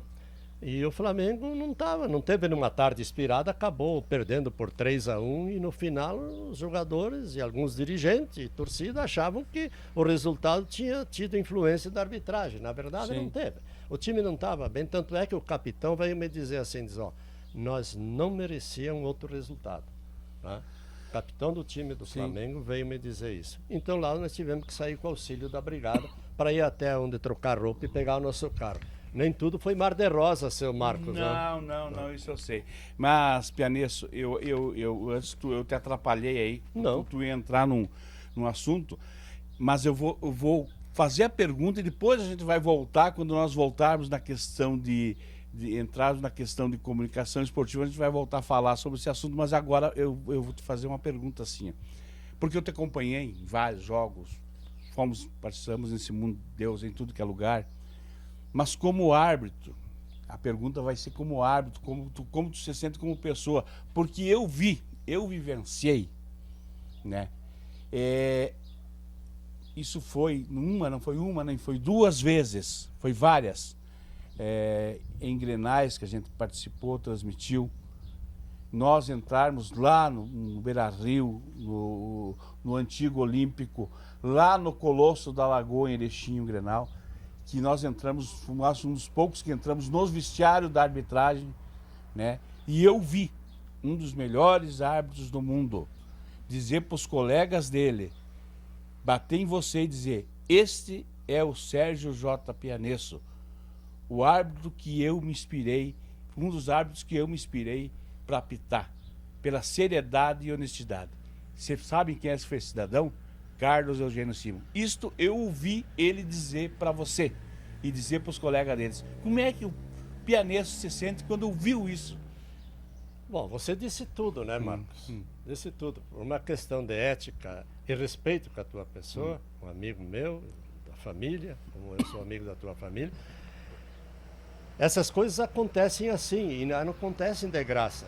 Se você não tem um rastro visível no teu pequeno passado, tu não enxerga mais esse local onde tu pisou, né? E o que aconteceu? Aconteceu isso e você estava junto, tu estava lá trabalhando com nós, lá no Beira-Rio, nesse Grenal. Aconteceu por causa disso aqui, ó. Eu apitando no Braga, no estádio do Gaúcho, e o saudoso professor Bento Ramiro Simon, sim, pai do nosso grande árbitro, personalidade aqui de Braga, Carlos Eugênio Simon. Teu cliente, né? Ele era o delegado da federação. E eu apitando um jogo muito enroscado lá no Braga, né? Eu estava numa fase boa fisicamente, enfim, procurando sempre me estar conhecendo, né? Me posicionando bem, que é a obrigação do árbitro, né? E nem sempre acontece, a gente também faz uma pereia. O Carlos Eugênio Simon queria ser árbitro de futebol, segundo o pai dele, o professor Ramiro Bento Simon. E ele estava lá batendo bola, lá de um lado, com os amiguinhos dele e tal, isso e aquilo, e eu apitando. E segundo o seu Bento Ramiro Simon, chamou ele perto da mesa onde ele estava e mandou ele ficar olhando o jogo, né? E, em consequência disso, olhando o trabalho da arbitragem. Não só do árbitro, como dos bandeirinhos, né? Dos auxiliares. E quando terminou o jogo, que eu fui na mesa para fazer o relatório e receber o relatório do delegado da federação, para nós botar no envelope e mandar para Porto Alegre, o seu Bento Ramiro Simon, né? Grande memória, me disse assim, esse é meu filho e ele quer ser árbitro de futebol. E eu mandei ele olhar o trabalho de vocês aí. Mandei ele olhar e se inspirar em vocês aí. Daí eu dei um abraço no guri, dei um beijo na cabeça dele, na testa dele, e disse, tu quer ser árbitro? Quero. Então vá em frente. Não desista. Vá te preparando. Vá te preparando que vai chegar o teu dia. Passou aquilo, depois né, o Carlos Simon foi embora de Braga, né? Foram embora, né? E para minha alegria e minha satisfação, um dia eu fiquei, eu vi uma história, né? Árbitro e tal, e tal, e tal. E eu disse para minha esposa Lia e o Sandro, e a Raquel na época, que já eram, né? Grandinhos, disse, ó, esse é do Braga. Assim, assim, assim. Essa história é verídica, aconteceu, e é uma alegria para nós, e uma alegria para vocês também de Braga, ter uma personalidade dessa que apitou em 3 Copas do Mundo. Pianês, vamos entrar agora então na comunicação. Naquela história do Beira-Rio. Naquela história do Beira-Rio? É. Não, tá, à vontade. Vamos lá? Vamos lá. Bom, posteriormente, então, eu já não estava mais na arbitragem porque chegou a hora de parar, né? Até pela questão de idade e outros compromissos. Mas eu sou grato ao Departamento de Árbitros da Federação Gaúcha, que me proporcionou ter conhecimento de tantas pessoas. Hoje, de vez em quando, chega uma pessoa e fala assim, oi, com licença, o senhor não foi árbitro de futebol? Foi árbitro.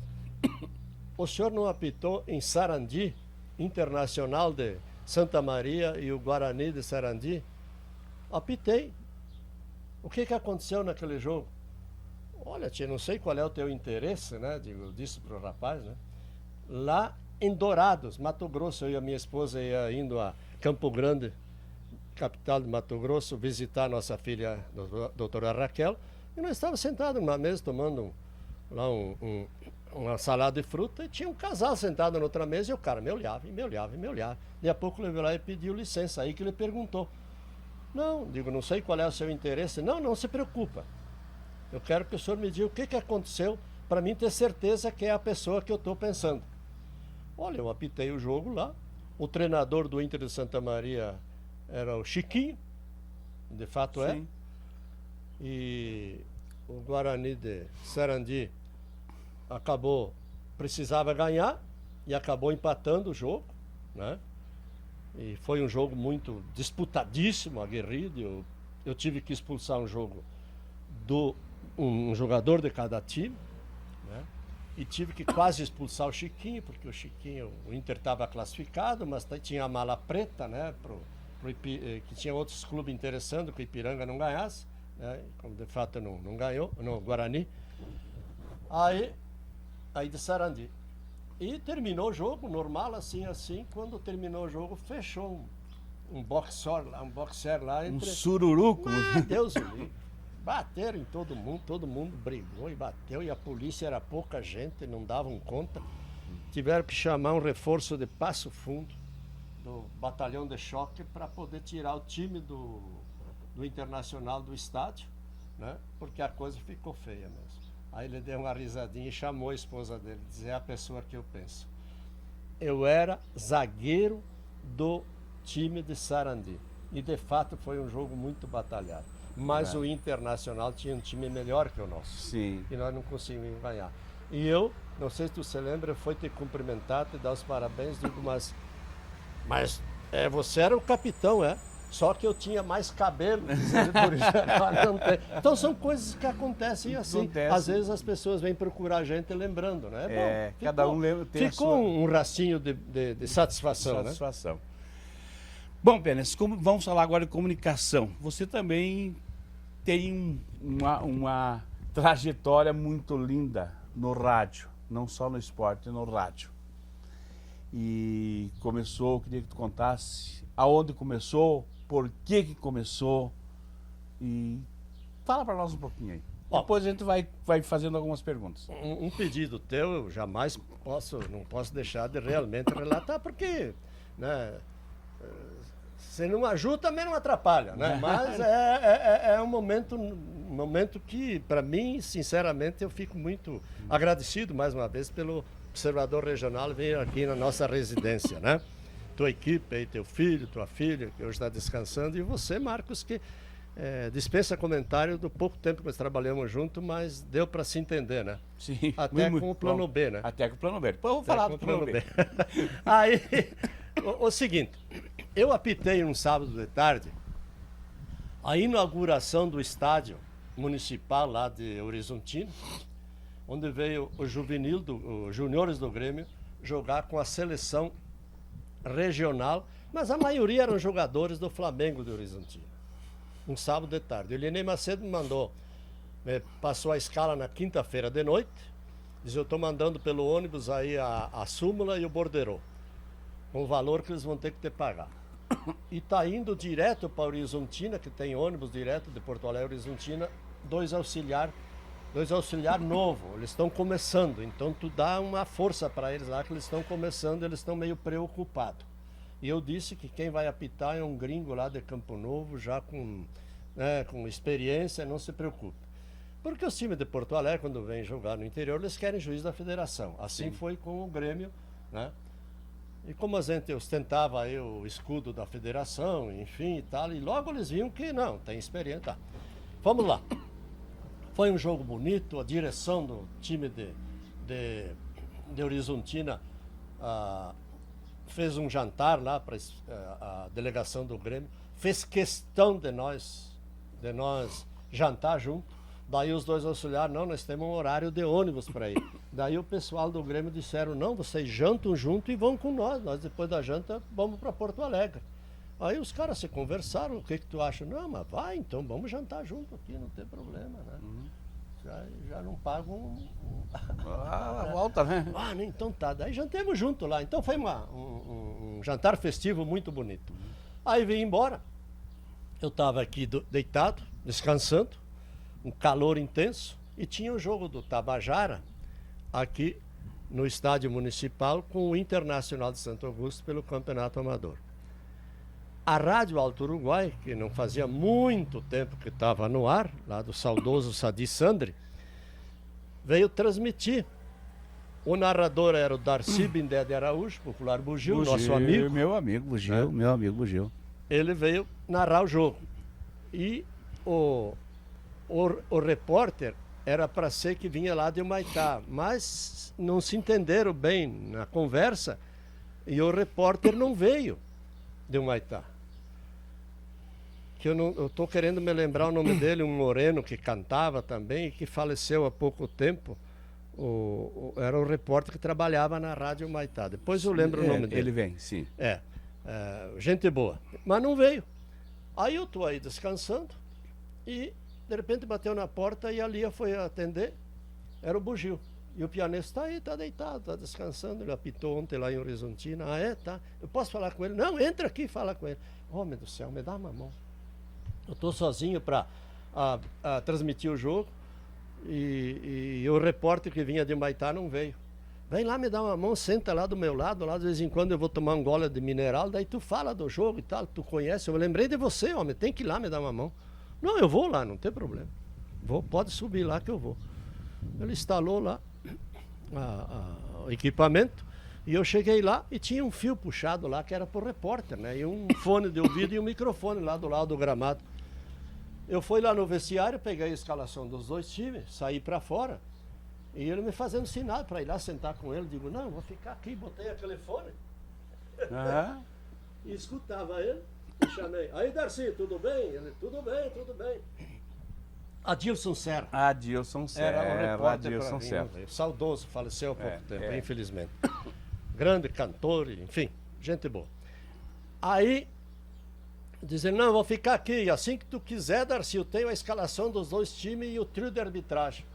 E ele disse que, depois ele me contou, até levou, mas como isso, né? Mas eu, como sabia como é que funcionava, mais ou menos. Aí daí a escalação do Tabajara, a escalação do Internacional de Santo Augusto, o trio de arbitragem.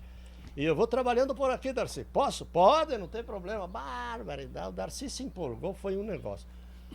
O seu Sadi Sandri, o proprietário e diretor da rádio, estava escutando.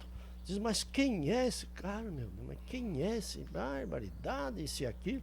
Aí entrou os times no gramado, já foi lá entrevistar um ou dois deles, continuou o jogo, terminou o primeiro tempo, entrevistei, terminou o jogo, entrevistei jogadores, dirigente, treinador.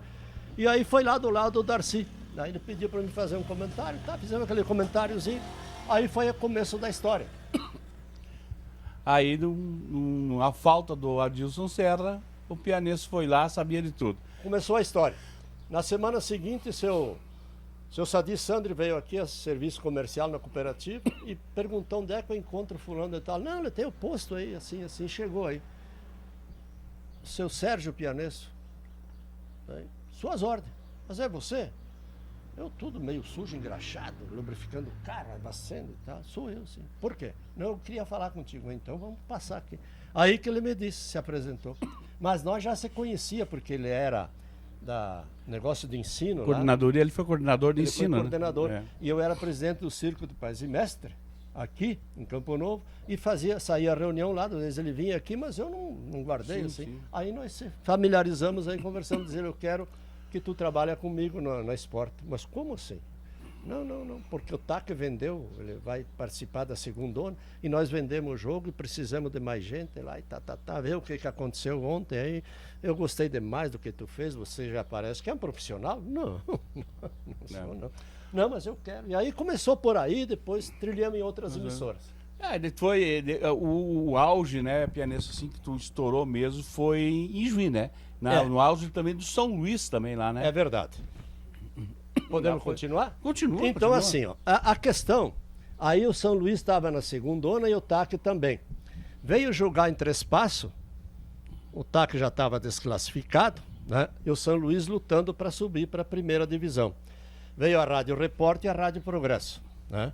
Rádio Repórter com o Hélio Lopes, que eu já conhecia ele, né? Negócio de arbitragem, ele trabalhou em Criciúmal também, já tinha me entrevistado e tal. E o Adelar Amarante, narrador da Progresso, o João Paiva, comentarista da Progresso, Levi Vieira, repórter da Rádio Repórter, enfim, chegaram aí no estádio para transmitir. E eu na Rádio Alto Uruguai, o Darcy lá na cabine e eu lá embaixo, né? Comentarista e repórter. Os times estavam entrando em campo e a Rádio Repórter e a Rádio Progresso não entravam no ar. Aí eu fui lá perto, o que tá vendo com vocês que vocês não estão no ar ainda, os times estão para entrar em campo? Diz, olha, o negócio é o seguinte, não abrem linha, nós temos linha, tudo aqui, pediu de linha e não abrem linha. Mas por quê? Não sei, questão da CRT. Eu olhei na arquibancada, estava o tal de Machado, um loirinho que trabalhava na CRT e que ele vinha fazer chimarrão aqui no posto, quando ele vinha trabalhar aqui. Digo, Machado, tá de folga? Hoje estou de folga. Por favor, dá uma mão pro pessoal de Juiz, das duas rádios, Repórter e Progresso, que não consegue entrar no ar. Eles têm linha, tudo. Entrou lá. Eles têm telefone aí. O Sandro Nicoletti, da Rádio Repórter, tinha um telefone que levava junto. Ligou lá para a central de Três Passos e disse lá para o funcionário, liga para Santo Ângelo na central, dizer que eles trocaram o plug, que é para transmitir, botaram no local que é para o retorno. Que as rádios estão aqui, o jogo vai começar e tá, não demorou um minuto, abriram linha. Naquele meio tempo eu fui lá entrevistar o pessoal da Repórter e da Progresso, que estavam sentados ali dentro, no lado do gramado, não tinha gabine, né? Aí os caras ficaram apavorados quando já entrou no ar, depois vieram me agradecer e tal, isso e aquilo, enfim, aconteceu isso aí. Na semana seguinte, o Hélio Lopes me liga, sabendo qual era o meu esquema com a Rádio Alto Uruguai. Não, isso aí é freelance, digo. Eu estou dando uma mão aí para a Rádio Alto Uruguai, que eles estavam com pouca gente, agora o TAC já está desclassificado, encerrou.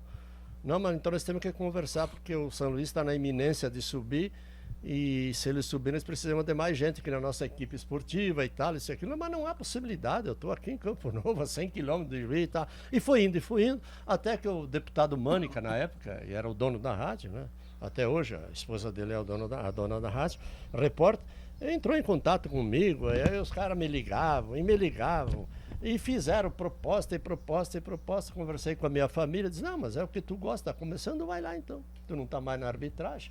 Aí foi lá, conversamos e aí trabalhei 7 anos na Rádio Repórter. Foi uma aula, um espetáculo, sou agradecido eternamente da direção e colegas da equipe esportiva e os demais funcionários da Rádio Repórter de Juiz. Foi a época de ouro, eu posso dizer assim, Pianesso? Aí sim, na Rádio Repórter sim, né?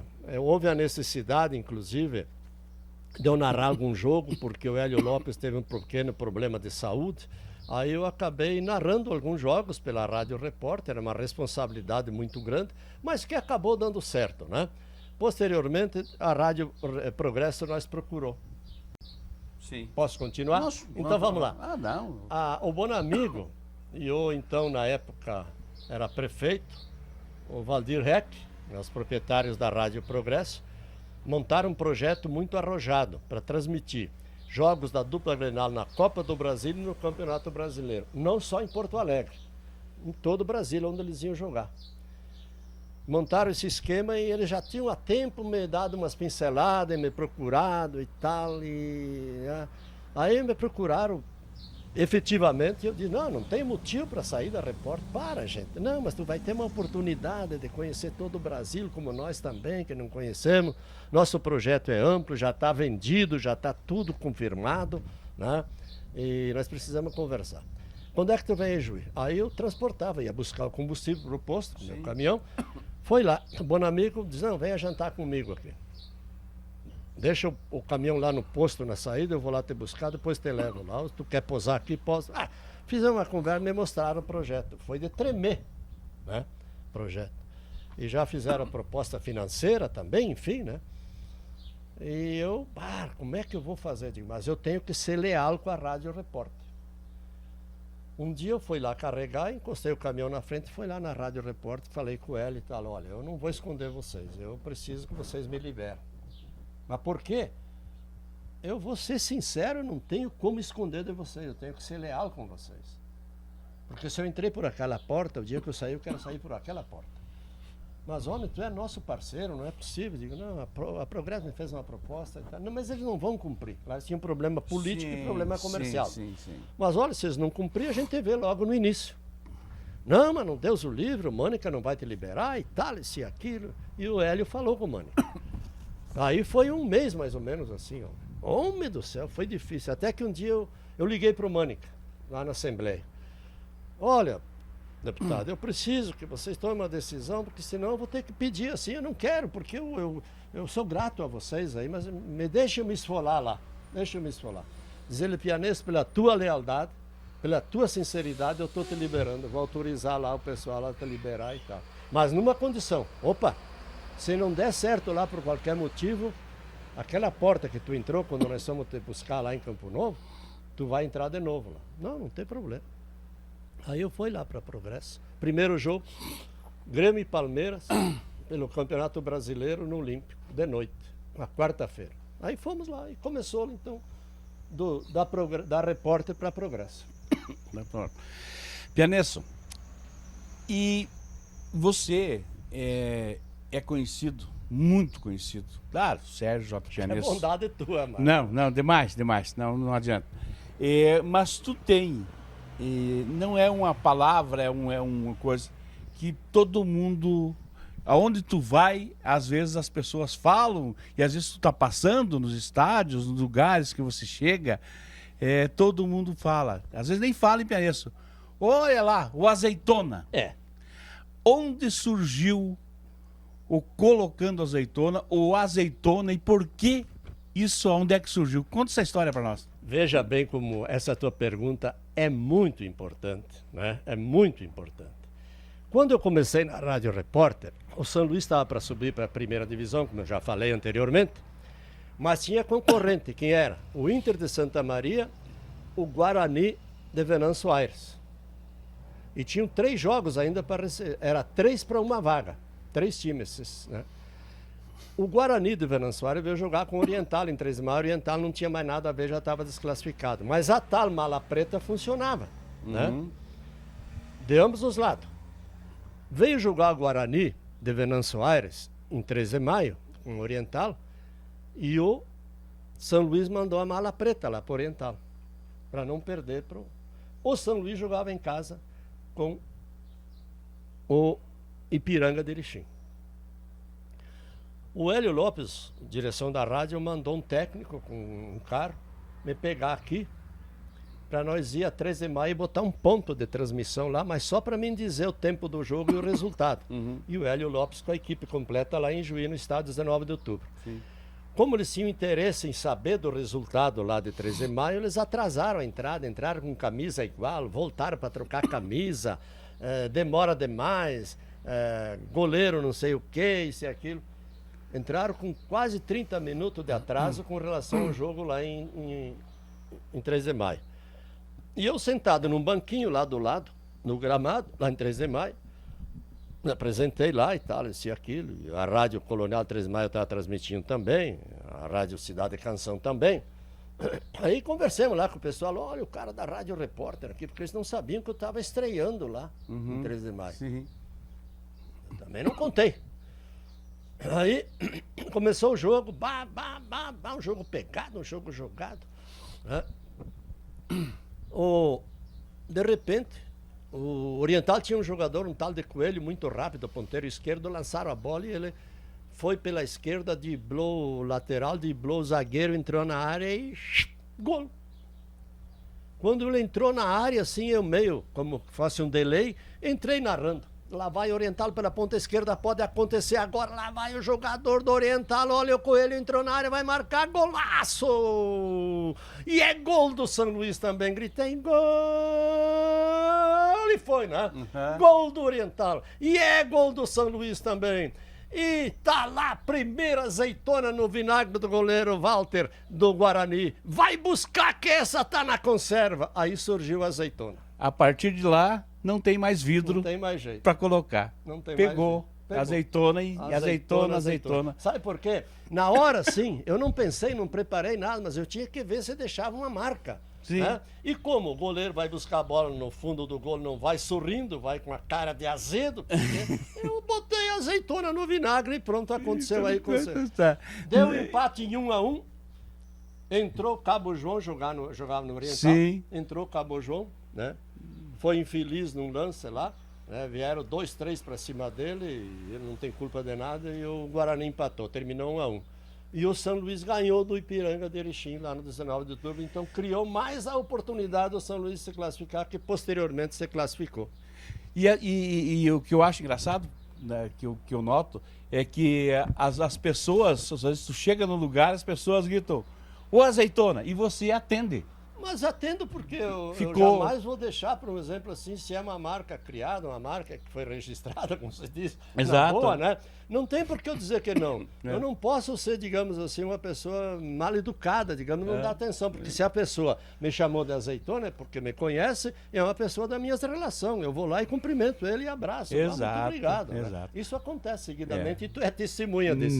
Pianesso, mas agora, ainda aí, eu quero que tu conte mais uma história, para nós já irmos encaminhando quase essa conversa para o final. Mas eu não posso, são duas histórias que eu tenho que puxar contigo. A primeira, você como repórter, acho que foi em Porto Alegre. Você teve alguns perengue lá também como repórter, umas encrenquinha. Eu achei que tu não ia fazer essa pergunta, mas tá bom, não tem problema. Você meio também com os técnicos lá, apareceu ao vivo na TV, né? O técnico quis meio lá bancar um pouquinho e você, como bom gaúcho, como da região celeira, aqui missioneiro, você calçou o pé. Como é que foi essa história? Conta pra nós aí. No Olímpico. É importante. Jogava Grêmio e Palmeiras. Grêmio e Flamengo. O treinador do Grêmio era o Felipe Scolari, uma pessoa da nossa relação, como você também teve relação com ele, né, pelas andanças. E o treinador do Flamengo era o Vanderlei Luxemburgo. Já num jogo anterior, quando ele treinava o Palmeiras, o Vanderlei, ele teve problema no Beira-Rio lá no jogo do Internacional e a imprensa gaúcha andaram dando umas pancadas nele lá, né? E nessa noite lá no Olímpico, o Grêmio ganhava de 1-0, o goleiro do Grêmio era o Danley, e deu um pega lá perto da área do Grêmio, área defensiva do Grêmio, entre jogadores e tal. E como o Vanderlei estava do outro lado da divisória do gramado, e o Filipão saiu da casa-mata, ficou ali quietinho do lado do gramado aí. E o Vanderlei veio que parecia um touro. E chegou lá e o Luiz Felipe fez bem assim, ó. Vanderlei, não vai lá, deixa que eles resolvem lá. Deixa eles lá, ele botou a mão no ombro dele assim e disse, não vai lá, não vamos lá, deixa que eles resolvem. tá lá a polícia, tá lá a arbitragem e tal, né? E o Vanderlei voltou. Quando ele voltou, eu estava meio sozinho de repórter aí, porque os outros foram se envolver lá com aquela briga, e foi encontrar o Vanderlei Luxemburgo. Professor Vanderlei, o que está acontecendo aí não é bom para o Flamengo, a pergunta que eu fiz para ele. Não é bom para o Flamengo que está perdendo o jogo e tal, esse e aquilo. E ele chegou a dizer assim, não, eu quero fazer uma denúncia aqui nesse microfone. Que os gaúchos aqui em Porto Alegre é sempre assim, né? É uma tropa de grosso e não sei o quê.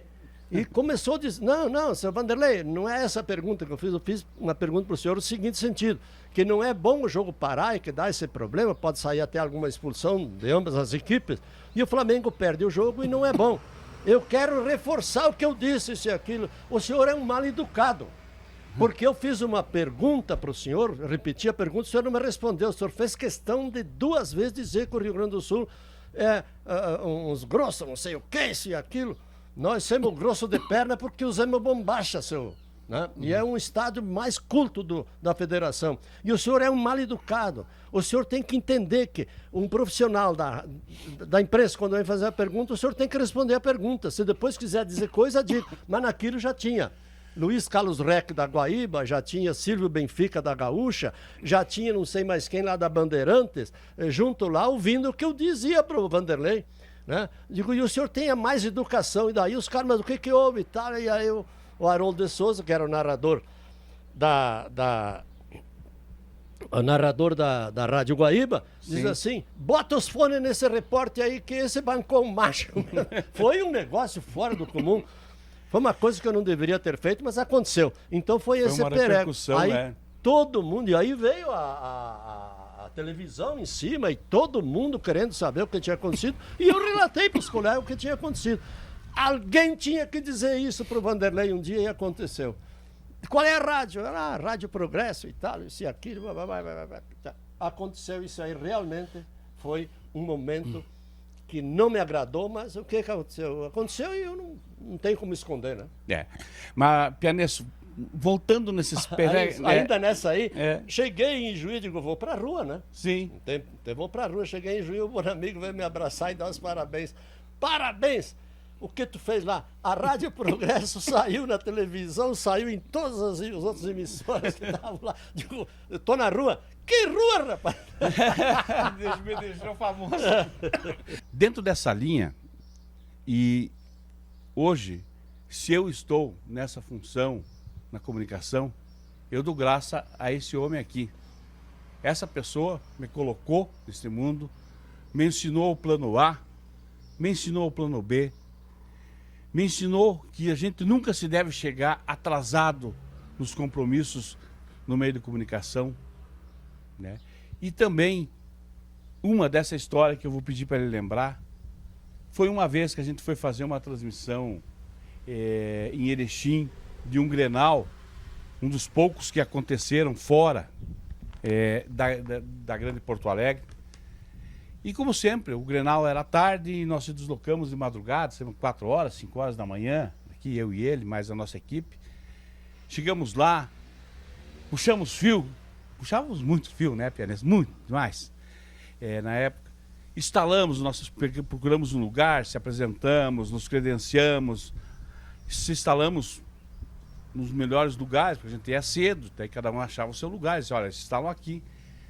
Se instalamos, meio-dia, perto de meio-dia, nós já estávamos todos prontos. Quando o pessoal começou a chegar, nós lá já estávamos prontos, né? Sempre dentro daquela premissa do pianista de chegar primeiro e se organizar. Fomos almoçar.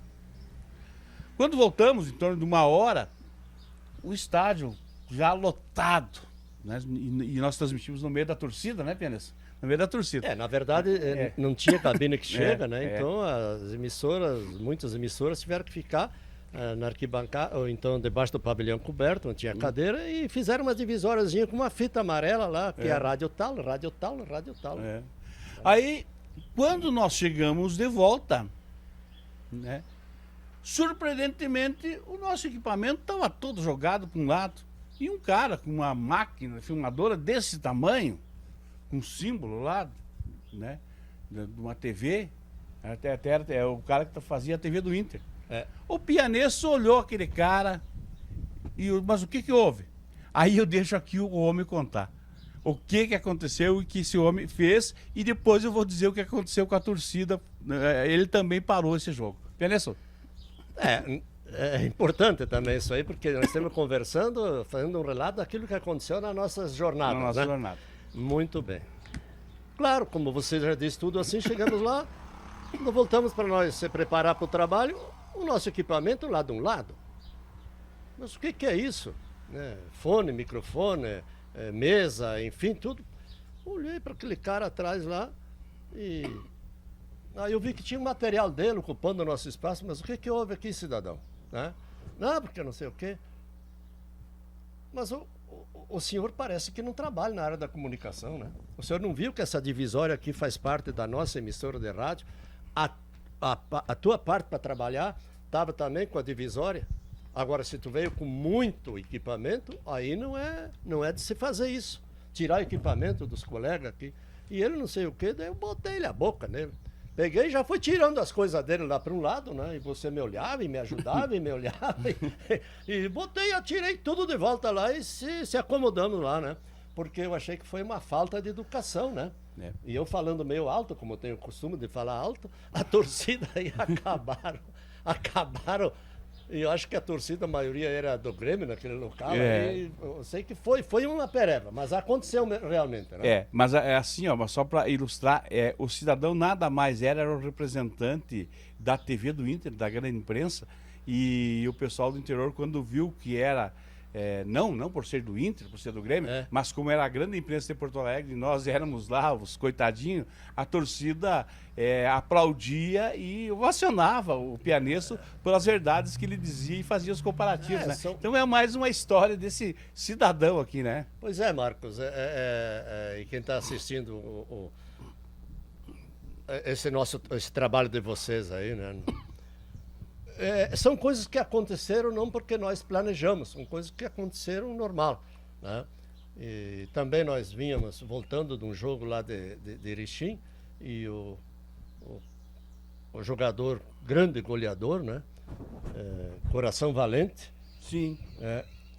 Jogava no Atlético do Paraná, num jogo em que o Grêmio foi rebaixado para a segundona, né? Deu 3-3 o jogo e o Grêmio foi rebaixado. E ele, como jogava no Atlético, ele vinha voltando para Caxias e estava almoçando, estava jantando no restaurante. Nós chegamos lá com a equipe da rádio para jantar também, fazer um lanche. E eu fui lá na mesa dele e fui conversar com ele.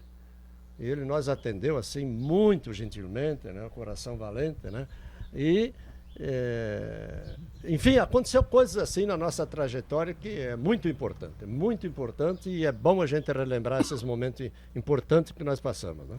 Pianesso, comunicação, para encerrar, eu sei que você teve e sei que você fez um programa que você te dedicou com o coração. Acho que foi um dos programas que esteve no ar de emissoras de rádio por muito tempo. Acho que foi um dos programas que maior audiência teve aqui, na nossa região, com certeza. Com certeza, mas foi um dos que maior tempo ficou no ar. Se chamava Prelúdio Sertanejo, né? Um programa de raiz, de música sertaneja. Conta como é que surgiu, quantos anos esteve no ar, e eu sentia que você fazia aquele programa com muito amor, com muito carinho, um programa que você colocava a tua alma nele. É verdade, Marcos, né? Saindo um pouco do esporte, enfim, de outras coisas, entrando aí na questão musical, esse programa surgiu assim, de uma forma assim tão fácil, né, digamos, né? De repentemente, né? O diretor da rádio Guarita, qual eu sou grato, seu Antônio Santana, nós falamos com ele, junto com o nosso colega e amigo Leonardo Nenin, para nós botar uma sucursal aqui da rádio, em Campo Novo. E aí foi, nosso amigo Moita, inteligente e trabalhador, não, vamos botar. Aí arrumamos um lugarzinho aí, e eles compraram uma unidade móvel, vieram aí, colocaram uma antena e começou a funcionar. Então, Eu e o colega Neninho, nós fazíamos alguma coisa daqui, né? Dava notícias, enfim, tal, isso e aquilo, pá, foi. Aí um dia eu conversei com a Moita.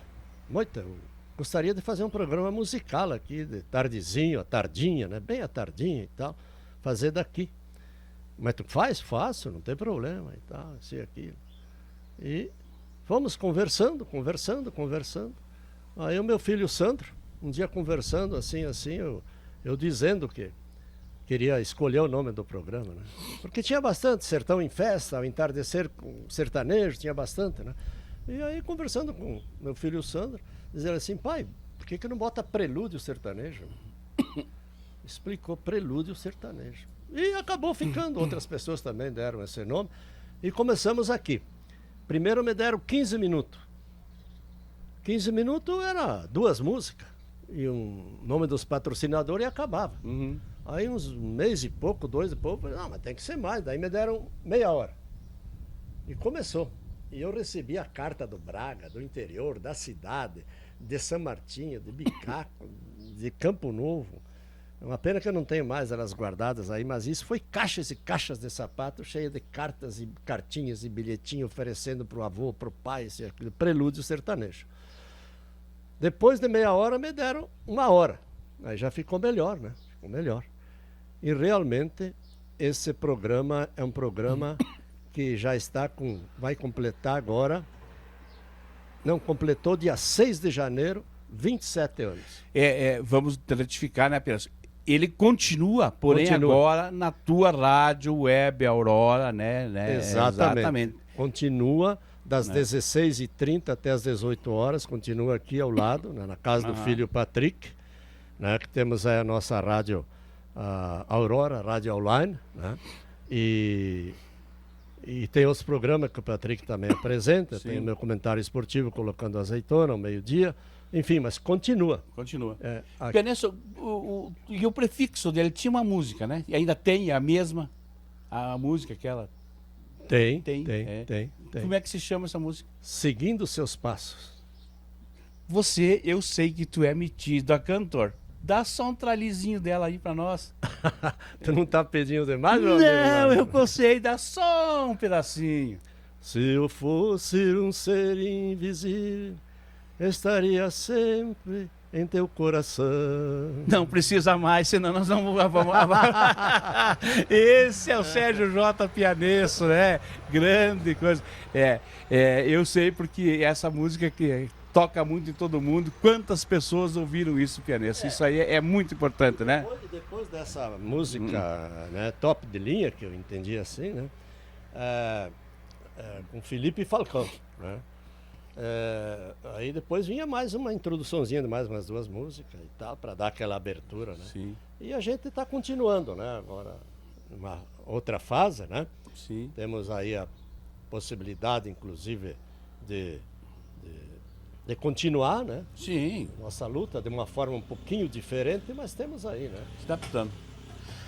Pianesso, para encerrar, mais alguma coisa que o amigo quer colocar sobre a vida, sobre mandar um recado para as pessoas, né? Sobre a sua vida, sobre a trajetória, também incentivar as pessoas, né?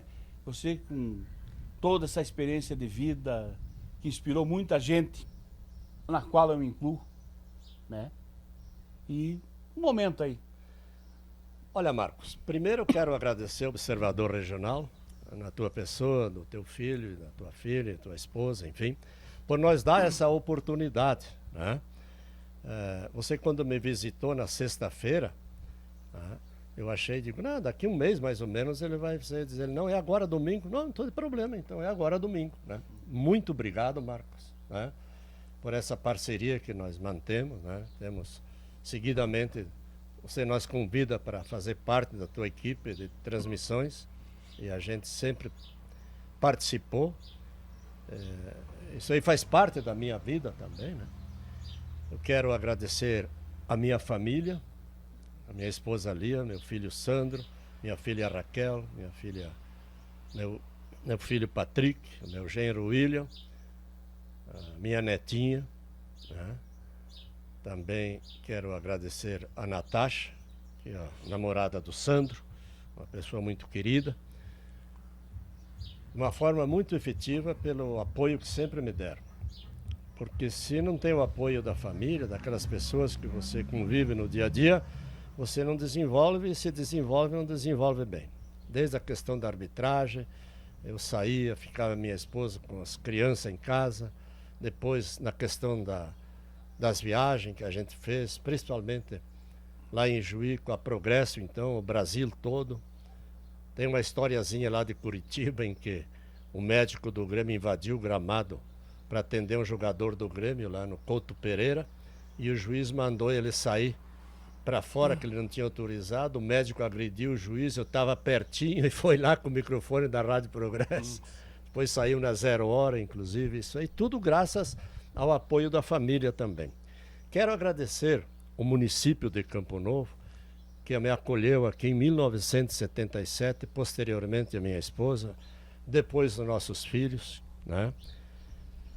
Quero agradecer a comunidade regional, tanto comercial, né, como industrial e como esportiva, que nos deram oportunidade, sempre nos receberam muito bem. Quero agradecer a todas as emissoras de rádio que estenderam a mão para esse simples comunicador, né, a Rádio Palmeiras, a Rádio Alto Uruguai, que foi o início, né, a Rádio Difusora de Três Passos, que nós procurou muitas vezes para fazer parte em alguns momentos, né, a Rádio Guarita, também quero agradecer as emissoras lá de Juí, que nos deram a oportunidade de conhecer um pouco do Brasil. Por falar em oportunidade, eu tenho aqui algumas fotos, não sei se é possível, se dá ou não dá para Sim, Pianesso. Depois, essas fotos, tem várias aqui, a gente vai inclusive ilustrar durante os vídeos, mesmo, né? Aqui eu tenho uma lembrança lá do Rio de Janeiro. Essa sim nós vamos focar lá aqui, no Corcovado, né? Junto à estátua do Cristo Redentor, né?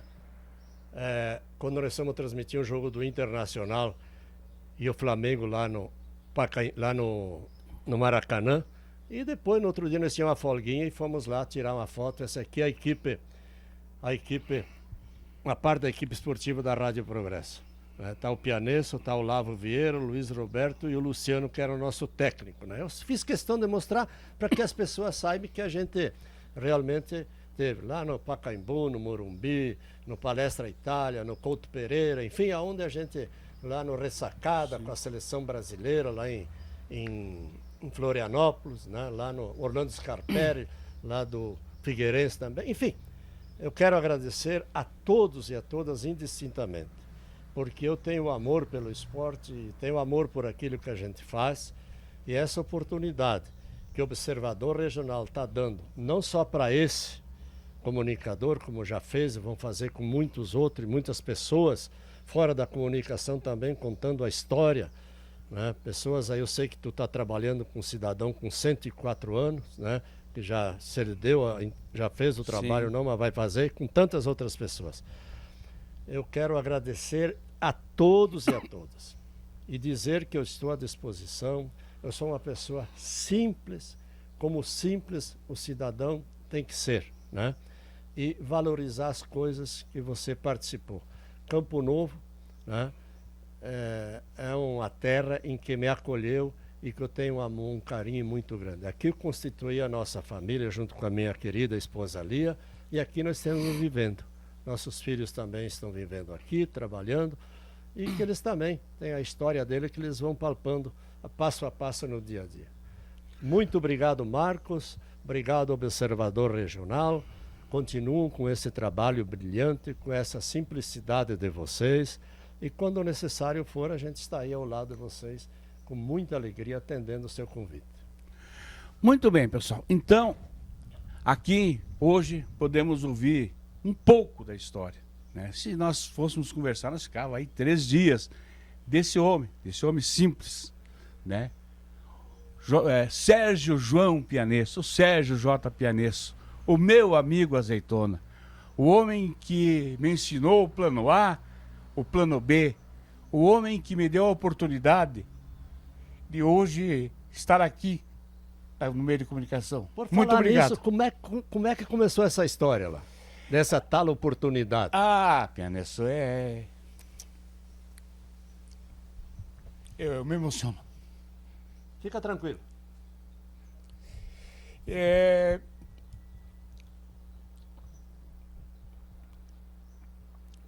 passava por momentos difíceis.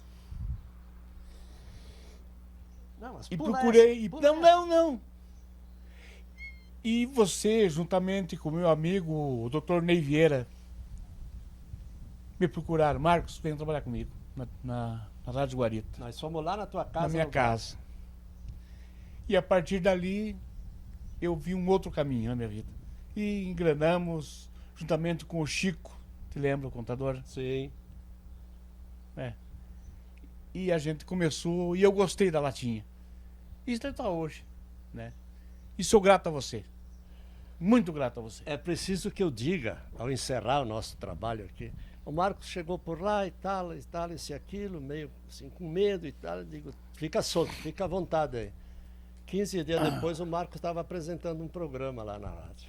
Né? Tal a facilidade com que ele assimilou essa atividade. Né? E fizemos muitas viagens por aí, subimos em árvore para levantar uma antena, né? Fomos à Redentora fazer um trabalho lá, fotográfico. Tu escorregou no barro lá. Você foi à câmara de fazer foto. As coisas aconteceram de uma forma... Tive que vir em casa tomar um banho para voltar para o trabalho. São coisas boas que aconteceram e essas coisas a gente não esquece. Né? Mas assim, então esse aqui é seu homem. E nós, do site Observador Jornal, tivemos a honra, hoje, de poder conhecer um pouco mais e transmitir para vocês a vida dessa pessoa. Né? E nós, do programa, desse quadro, sempre tem alguém observando. Vamos voltar daqui uns dias com outras personalidades. Pianesso, obrigado.